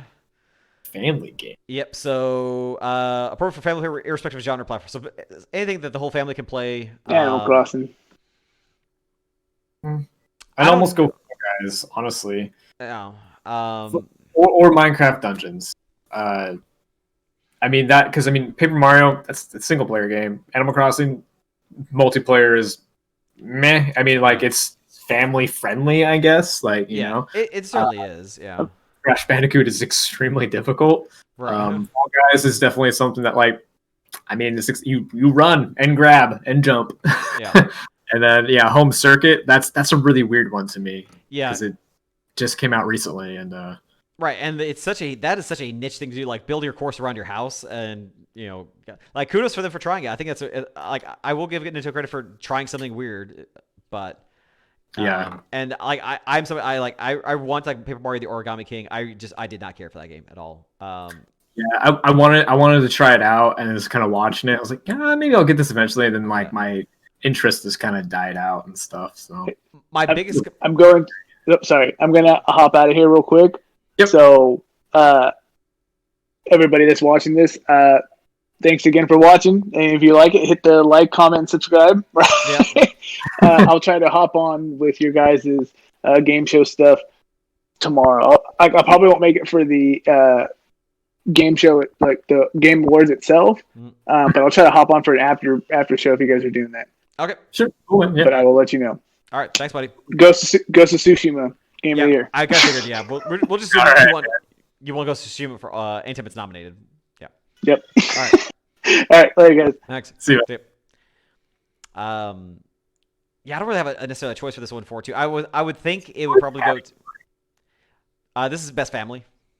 Yeah, well, I mean, it's kind of hard, right? Because when I think of like family games and stuff, I'm thinking of something like, oh, hey, mom, dad, you want to sit down, brother, sister, everybody kind of gather around, let's play Mario Kart or Mario Party or something. Yeah, so it's kind of hard for me to.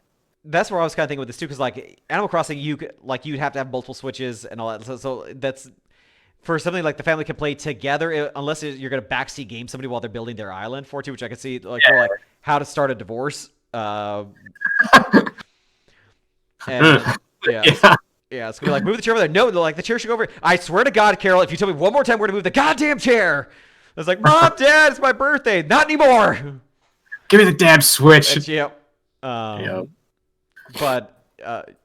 yeah, I this one kind of just based off that category because it's not clear enough of like what it means. If it's just something like that is age appropriate regardless, I would probably say I would give credit to Crash Bandicoot because again, like that one's just crazy good.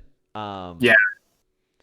And again, it's something that like realistically, if you want to even kind of do like the whole family can play together, you can take turns for it. I guess. I mean, this is such a weird category for it.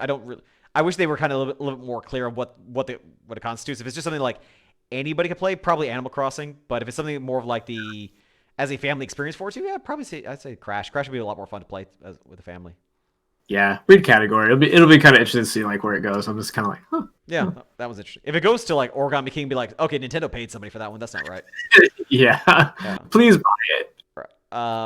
Best fighting game. Oh man. Crap. I mean, there's so many things that can go into like making this the best fighting game. Are we talking about like tournaments, the community? Is it just straight like execution? Because I know Mortal Kombat is like really fun and it's getting a lot of support. Yeah, awesome characters. I can see going to Mortal Kombat. Yeah, Street Fighter is always like an option, but I mean, I forgot people are still playing Street Fighter right now. Right.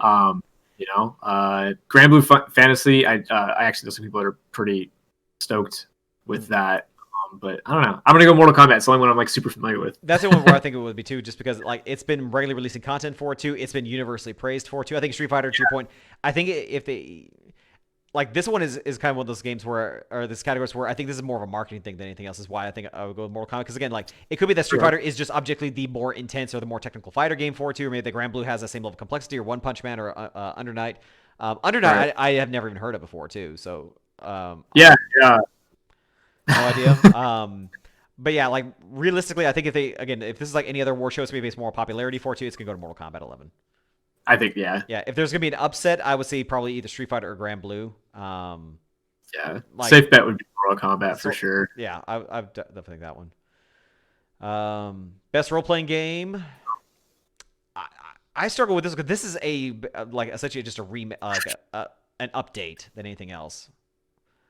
What is Royal? I remember hearing it. Is it just Persona 5 with extra content? Essentially, yeah. So they streamlined the combat a bit more. So like the use of pistols is going to be a bit more efficient. They added some definitely some new content. So it's enough where it's like imagine it's like Persona 5 director's cut. Okay. So interesting. Which again is like, is it the best one for the year for it too? Like I think that's where I think this whole category, all these categories get really muddled. Like they're like I'm used to like award shows or like an award for that year because it came out that year, not necessarily, or it's been having regular updates or something like that for it too. So which again, maybe they consider this to be an update for it. Yeah, I guess. I mean, to me, it shouldn't even be on here as a game of the year unless it really brought something like super new to the to the whole game. But yeah, like it's basically the turn like a game like an A to an A plus kind of thing. Like it definitely made a great game amazing, but is it like a brand new game altogether for you? I think it makes the experience playing it more engaging, but it's still at its core the base games. Like so again, like it's like I guess. I like personally for me, I would say because I've seen this on stream a few times and I've seen the like the level of detail for this. I would hope it would go to Yakuza Like a Dragon because this is such a weird game and I respect the series a lot. It's gonna a lot of fun about it, but it's gonna go to the remake. It's totally going to the remake. That's more than likely. I think Genshin Impact is too. I don't know. I maybe it's too new. I can see it going to that just like as like the dark horse, know. But that's the dark horse. This one like should not even be on here. Not a chance in hell. No, it should be. This is where I say like just for originality for it too, because again, this is a remake. This is a free play mobile game. Great, it's a decent one for it too. It is. I don't think it's the end all be all for it too. This is just something I think wholly unique for it too. And they took they made an offshoot of a franchise. It's its own unique title for it too. It's not a copy of anything else. Yeah, I would say this one too. I don't know enough about Wasteland 3 to comment on it for it too, so I think it's dead in the water. But I would prefer if Yakuza won. So the sign in to vote, right? This is for anybody to sign in and vote. Yeah. So the bitch of it though is impact that. it means nothing. Yeah. Yeah. It's just people voting for their favorite game, not like based off of whatever the category is going to be favorite game for sure. Yeah. Right. So, best action adventure. There you go. Yeah. Oh, this one is hard. Yeah. Because I've played 5 out of 6 of these, and I don't think Last of Us is gonna get it. No. Fallen Order was so good. I almost want them to win it just to encourage them to kind of keep making single player Star Wars games again with no DLC. Yeah. I don't think it's gonna win though. Yeah, I don't think so either. I think the game's maybe been out for too long. Yeah. But I don't think enough people have played Ori. No. I would love it because I mean, like, fucking beautiful. It is. And great too, and just in general. I can see Ghost of Tsushima. Honestly, like I think that's any category that game's in. I think it's gonna take it. Right. I haven't even played it, but I just the amount of praise I've heard from everybody, not even just Julian and stuff like that. It's it's up there. So yeah, I have just started playing it, and it's one of those games when you turn it on. It's kind of like how I felt when I first started playing this game, kind of going back to Witcher 3, where I turned it on and was like instantly in love with it. Like that's what it was with Ghost of Tsushima too. Like turned the game on and instantly loved it. Miles Morales was the same way for 2. I just think it is a shorter title for 2, and in terms of like amount of stuff to do and content and all that for 2, it's a very good game in a very small package. That is whereas Ghost of Tsushima is a very good game in a very large package with tons of shit to do, and just and it was a brand new franchise too. It did everything right for this one. So I really do want to give a lot of credit to this one. Not saying for Valhalla, it's just I think the combat's clunky. I think it's clunky. I think it's kind of it's also maybe kind of too new too and stuff like that. So I still think it's a very good. I absolutely think this should be up here with the other nominees as well, like hands down. But it just in terms of it's like a great game, but this one is like just great game. Look who's going up against, right? It's like it belongs to the category, but it's like it's like you made it into the top 6, but you're the bottom. You're bottom of that 6. Yeah. Like, ain't nothing wrong with participation medal. Ain't nothing wrong with participation. Yeah. Best action game. I'm gonna go with Hades on this one. I would too. Yeah. I think the safe bet is Doom Eternal because that was amazing. I love Doom Eternal to death. Yeah, I mean, I think Doom definitely has a chance to win there and everything too. But I mean, Hades is different. Yeah, and it's got a lot of love. I have not heard anybody say anything about like that game at all. So right. I haven't been able to get a chance. I played Doom Eternal, but I would still say Hades, a game I didn't play. Right. I would say the safe bet is Doom Eternal is going to win it because again it's the bigger studio for 2. It's going to have the like I think the more name brand recognition for 2. I think the better game though, to your point, is Hades.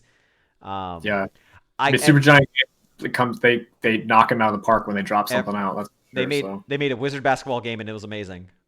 So, that being said though too, I adore Half-Life Alyx. I would not put it as an action game as so much as like I think this should be much more in the role-playing experience kind of thing because in the more traditional sense of being in a role, like you are Alex. Like this is probably my game of the year in general. Like I adore Half-Life Alyx. Like I said, like I'm still keeping reservations. Like I usually like the last couple of years I've done the game of the year kind of like announcements for myself. Like I post on either social media or back when I had my previous YouTube channel. I usually would do like my top 5 of the year. I'm still kind of reserving it, but like Half-Life Alyx was so insanely good. Like it had a great story for it. The combat, the immersion was amazing for it too. It does have very solid combat for it too, but it's also part of the immersion for it too of having to release the clip, like click it and cock it, and then start shooting. And then when there's a ton of shit coming at you, like it just it proved what VR should be. I heard it's like executed really well for that type of game for VR. For VR, like this is the gold standard. Like if I was to actually like I will do ratings sometimes, but I usually will say like what price should you pay if like this is full price. And if Valve said like, hey guys, times are tough, we need to start charging. Half-Life Alyx is now $99.99. Be like, sold. I don't care. This is okay. It's brilliant. Yeah. It is absolutely brilliant. Neo 2, I heard was very good. It's again, I don't like Souls games in general a whole lot, but I did hear very good things about this one. Streets of Rage 4, I'm glad that they re-released it too. So definitely, I think that's could really be cool. Good contenders for it too. But Yeah, it should be Hades though. Yeah, I think it's gonna be between Doom and Hades for sure. Yeah, I think safe bet, correct bet. Yeah.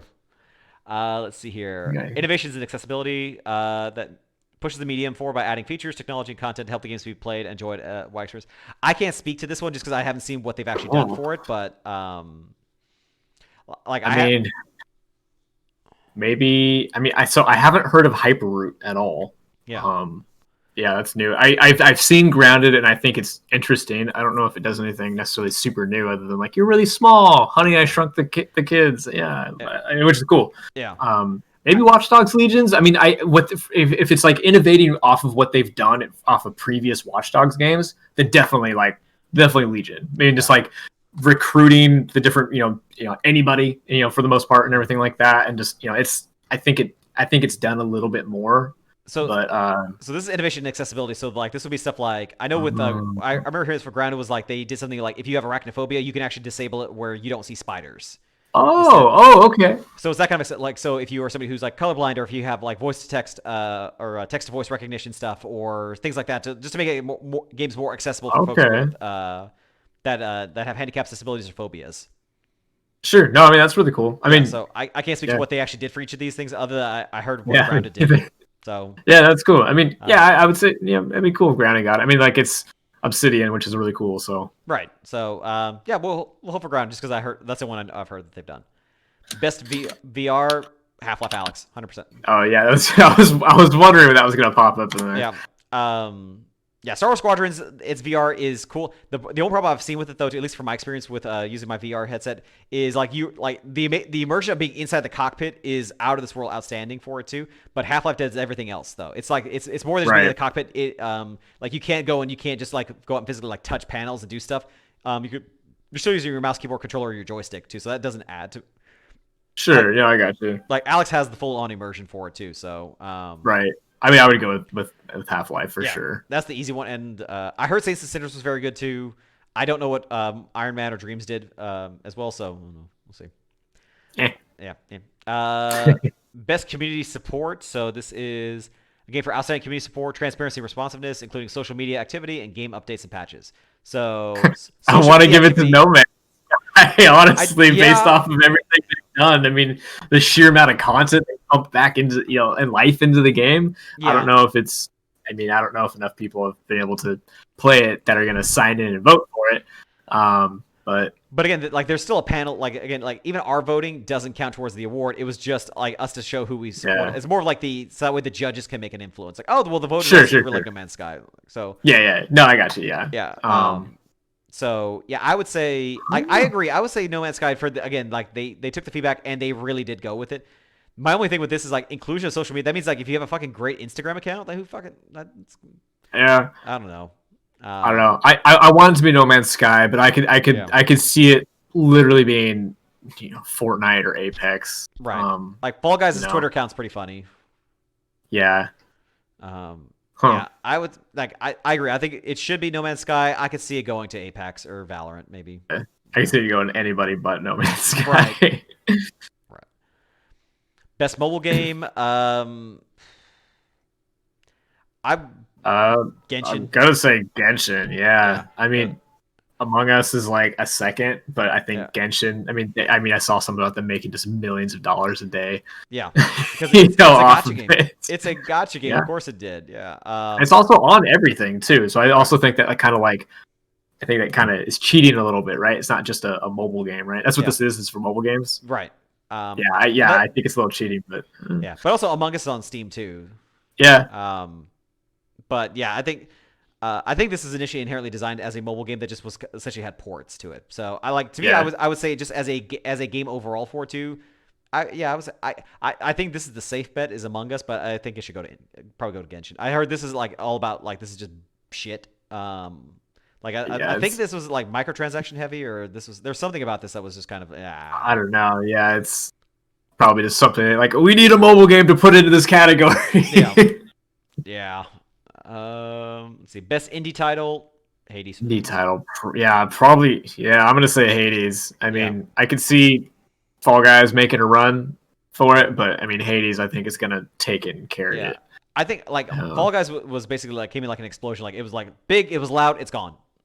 Yeah, that's the biggest. I think that's the biggest detriment to it is the fact that like it just I don't see anybody, I don't hear anybody playing anymore. Everyone's playing Among Us now. Yep. But Hades, I've heard nothing but positive stuff anytime anybody brings that game up. Absolutely love it. Yeah, I've heard very good things about Spiritfarer too. I've seen some streamers play this one too. I think it looks really cool. I actually want to give Spiritfarer a try. Yeah. And Spelunky 2, I haven't played it yet, but I have a very strong love-hate relationship with the first Spelunky. Oh, really? Oh yeah, I played the shit out of the first Spelunky. Yeah. Some dark times. A lot of what the a lot of anger. Yeah. I think they should all be in here for too. But yeah, like I think like Hades, this would be the upset to me. It would be if it went to Fall Guys because this is objectively. Yeah. I think Fall Guys, like I said, was fine for what it was, but I think this has just been a long time coming for too, and was absolutely excellent. So I also think Hades probably has a lot longer term, like long-term playability versus like Fall Guys. I mean, and even in that regard, like Spelunky 2 is like kind of the same, in the same boat as that. But I think Hades is definitely gonna take it. So yep. So your best ongoing game. I don't care. I would like to again just to say like, hey, guys, you guys took a lot of shit and you turned instead of just fading away, you tried and you succeeded. Well done. Yeah. Personally, I would like to see this one. I could see going to Apex or Fortnite. Probably Fortnite is a safe bet. Yeah, I mean, Fortnite has just been putting out so much content for the game. I mean, in terms of skins and stuff like that, and kind of changing up the maps. I mean, they had that big event with like the sky cracking and everything like that, and like it's like when they start changing things up, it's not just like, oh, here's a new map. It's like, hey, there's actually kind of a weird story kind of with it and stuff. And I haven't played it that much. I follow it just kind of nonchalantly and everything. And I love the way that they implement like the changes and updates to that game. So I could definitely see Fortnite just sheer creativity of how they update their games. Yep. So I like it. It may not be for me, but I respect it though. Yeah, same. Games for impact. So for a thought-provoking game with pro-social meaning or message for it, I've played none of these. So again, I've heard very good things about Spiritfarer. I've seen streamers play. Tell me why. I still but like very just like little spurts of it. So I don't know. I'll say Spiritfarer just because I heard of it. Yeah, I'd say that too. Like if this War of Mine came out this year, I'd say maybe this War of Mine. But yeah, that game made me sad. I still need to play that. I have it too. I've not tried it yet. It's good. It's pretty good. Oh, here we go. Best performance. I mean, I would probably. I've seen just like a lot of the behind the scenes stuff for The Last of Us, and I could see it going to definitely Laura Bailey as Abby, or even. I mean, I think it's going to land between the two of those Last of Us choices. Jin's performance was good, but it's a very just kind of like softer kind of like, or he's just very just kind of stoic for a lot of it. It's very, very good. It's very, very good. But yeah, I think they're gonna have more range in these two. Like I said, as far as impact, right? I mean, that's like what we're looking at, right? Yeah. Best performance, individual voice for voiceover acting, motion, and/or performance capture. Yeah. So basically, like who acted the shit out of it, and I think he does a great job, but it is a very stoic performance for it too. So sure. For voice acting, I would probably say like for Hades because like I love the voice acting in this game. I think it's wonderful. Najee Jeter, like I think he nailed it. This was so good. Basically, like if I had to go just off what I've played, for a total package, it would definitely be Najee Jeter for Miles Morales. I thought he did such an amazing job. Yeah. I haven't. I mean. Is he the same voice actor from the Spider-Man game, correct? 'Cause I haven't played Miles Morales yet. Okay, cool. So, yeah. But yeah, I can see that. Absolutely wonderful for it too. So sure. I think the crazy part though for too is like each of these these three guys are gonna have like again I think overall I think did a fantastic job with the voice acting for too. But again, he's always in a mask through a lot of this stuff for too, and you don't see a whole lot of emoting because he's in a mask. So like whatevs. Sure. Yeah. Voice acting here was out of the park good. Like I said, very stoked but very powerful performance. But I think these two are, to your point, I think are the ones that have like the range. Yeah, I think they're going to be competing against each other there. Yeah, I think it's a coin flip. I've heard a lot about how I heard Ashley Johnson's role was absolutely just wonderful for it too. Mm-hmm. Yeah, I think it's a coin toss. She's for like alphabetically A versus L, sure. Ashley Johnson versus Laura. Yeah, A comes I'll first. I'll put my money on Laura. Yeah. Best audio design. I don't know. I'm gonna go with Doom Eternal. Yeah. Because I think the way that they like implemented just like I think the sound design of that game is just fucking genius. I mean, just the little nuances of like using like your flamethrower. It's like a heavy, just guitar chord, and stuff, and just the music and everything in that game. Like I'm gonna put it there. I mean, I haven't played, Alex or Last of Us 2 or anything, but I'm gonna put it Doom Eternal. I would kind of say that one too. Like I said, half of Alex's audio is very good, but it again, same thing. It's subtlety, bombastic, over the top. Holy shit! Like like a lot of effort was put into this one. Like Resident Evil 3, I don't know why this is on here. I when I played through that, I don't know. It didn't stand out to me. They needed five contestants. Right. And like this one, like I could again maybe from a presentation standpoint, maybe this one too. But yeah, I would say Doom Eternal too. For sound design, I can see that one. Best score in music. Again, this is one where I will agree. Yes, I think the 7 remake soundtrack to me is perfect. It's absolute perfection. Yeah, I can see it going to that, honestly. I mean, Doom Eternal, I think enough said about that as far as like sound and everything, but I don't think anyone's getting anything necessarily new out of it and stuff. I mean, granted, like Final Fantasy 7 is a remake, but I mean, it's brand new. Yeah, it's brand new renditions of those songs and stuff that hit really hard. So right. So because I think I think this was good but not memorable. This is memorable. I think this is amazing too. I love the soundtrack. I love the Darren Korb's work a lot. I love the Gareth Corb's work. These two are absolutely, again, same thing, absolutely fantastic soundtracks for it too. If I was to say anything for 2, is this one again has the range like from like the soft to the somber to the melancholic to the like it just has such a larger range to it. This does, I think, the second best. Like Hades, I think. I would love Korb to get it. I love his work with Supergiant Games so much. I do too. Yeah. And actually, I met him at PAX a couple years back and stuff, and I just told him I didn't realize I was talking to him. I was just just kind of casually talking like to somebody at the Supergiant booth and stuff like that about how much I love the music and I can't name of the game is escaping me for some reason. I can't. Maybe I'm just tired and everything. But I was actually talking to Korb, and he's just like, "That's me. Thank you so much." And I was like, "Oh shit!" Yeah. It was just really funny. Yeah. So, I have his autograph too. Oh, cool! Right on. On a poster and a vinyl. So nice. Yeah. So him is like him and Austin Wintory, which was awesome. Again, also very good too. I think Ori Will the Wisp soundtrack is also absolutely incredible. Yeah. I love the first one. The second one is also equally good for 2. Again, the same thing as I just think it is just kind of like it stays in its comfort zone of just more like the melodic, like classical kind of theme to it too. These two I think have the better range for 2. There's just, if we're going for just pure originality, I would give it to Korb. If it's just like just taking it like the 2 pieces of music all together for 2, I still give it to the remake. It's probably going to be 7. Yeah. Like this to me, like the more I kind of think about it, the more I kind of like it's almost a coin flip for me for it too, because again I also want to get to your point, like I'm a big fan of Korb too. This and it was so good, and it did have that range for it too. I may flip flop on this one. I may also say Hades on this one too, just because it's new music too versus remastered remade music for it. So sure, we will find out tomorrow. I'm gonna say Hades instead. Hades instead. Best art direction. I don't know. I mean, I think the 3 in the middle there. I mean, unfortunately, I don't think Ori's going to take as much as it probably deserves. Yeah. Hades. I mean, I don't know. I don't know. Yeah. It's kind of hard. This one's a hard one. I don't really have a preference. I think. Yeah. Other than like it just not being Final Fantasy 7, it's like it looks just like an HD game. It came out and then very pretty, very pretty. These 3 have the most, I think, the most unique.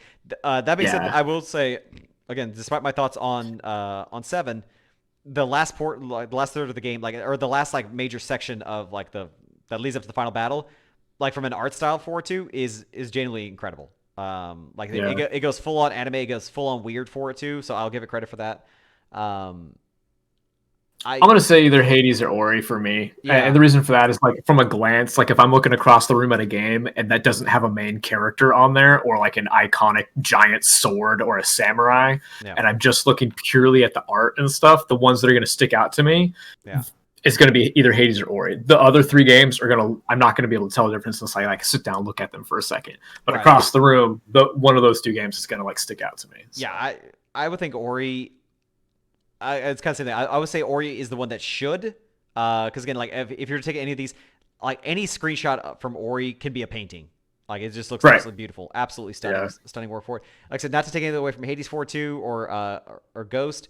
I would think it should go to Ori. I could see it going to Ghost, because again, it's the same thing. It's a classical look 4-2, and it is genuinely breathtaking, and all the character animations look amazing on there too. Across the board consistently, I do. It should not go to 7. Last of Us 2, I have no idea. Hades, like I said, it does do a lot right for 2. I think I think it would be between these 2. I think safe bet, and it should go to. Sure, yeah. That's fair. Best narrative, Ghost. Yeah, I mean, the Final Fantasy 7. I know how that story ends, and I haven't even finished the game. But yeah, I know. I think narrative's gonna probably fight between Ghosts and The Last of Us. Yeah. I mean the amount of love and stuff like both those games have and everything. So yeah. I do like the story for Hades. I think it's definitely there for 2, but I think this is like the art house pick would be Hades. I'm impressed that Hades is even in as many of these as these categories. Yeah. I think that's awesome. I think it speaks levels to like just the sheer amount of love and praise the game has even had to contend against Final Fantasy 7 and like in multiple categories, and Ghost of Tsushima in multiple categories, and Last of Us 2. Like that's not to leave out 13 Sentinels. I don't know if you know what that is. I've never heard of it before. Yeah. No idea. I do I'm instantly engaged with the story. Like I think the Hades one is very good, and it definitely has the merits for it too. Last of Us 2, like I said, we'll see. But Ghost immediately pulled me in, and like it does such a good job of telling its story, and even just like the nonverbal storytelling it does too. I think it's done such an amazing job for it. So sure, yeah, absolutely. I think it should go to Ghost. Hades, like I would not be upset if it won either though.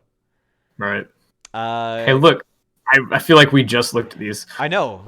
What category is this? Best game direction? Outstanding creative vision, innovation in game direction design. I don't know, maybe Alex or Ghost. Yeah.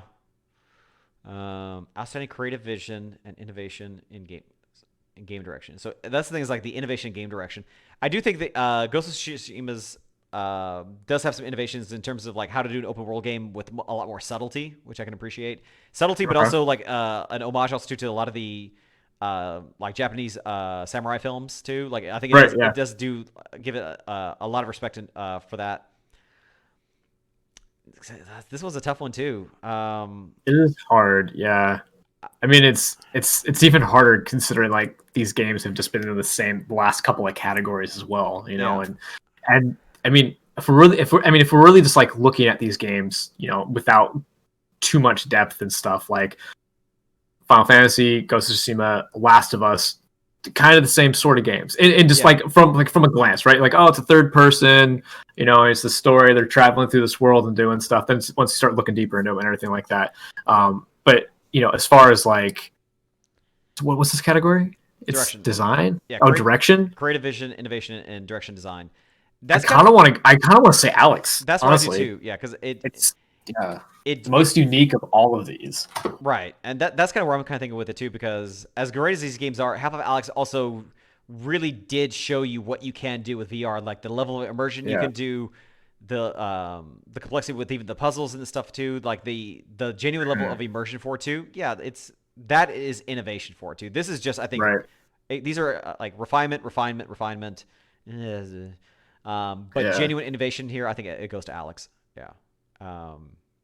Game of the year, Game of the year. Oh, here's the big one. The big one. Well, Julian says Ghost of Tsushima. Yeah. I'm gonna say Animal Crossing. I'm kidding. Why is that there? Other than the fact that like it was probably the happiest thing to happen in 2020, and like right when everything started. but I don't think that counts. I think there's a plenty of flaws with the game. Right. It pissed me off so much when, like, a couple of weeks in, that I stopped playing. I was like, I am getting so irritated with the mechanics of this game that I had to take a break from it. Yeah. I don't think Doom can take it. No. While I think it's great, I don't think Final Fantasy VII deserves it. And I don't know. So I guess it really kind of, for me, it comes down to Ghost, Hades, or The Last of Us. 3 games I have not played. I've played 3 of the 6 of these games. The only 3 that I think it should go to is one of those 3 I haven't played. Yeah. I would still say it, like I said, Ghost just did something so beautiful and so good too, and because I look at both as like they are refinements of their genres too. So again, Ghost of Tsushima, like you are refining the open world action adventure game for it. Hades, you are refining the roguelite games or the roguelike games. In terms of what like personally, I would do Hades. I think like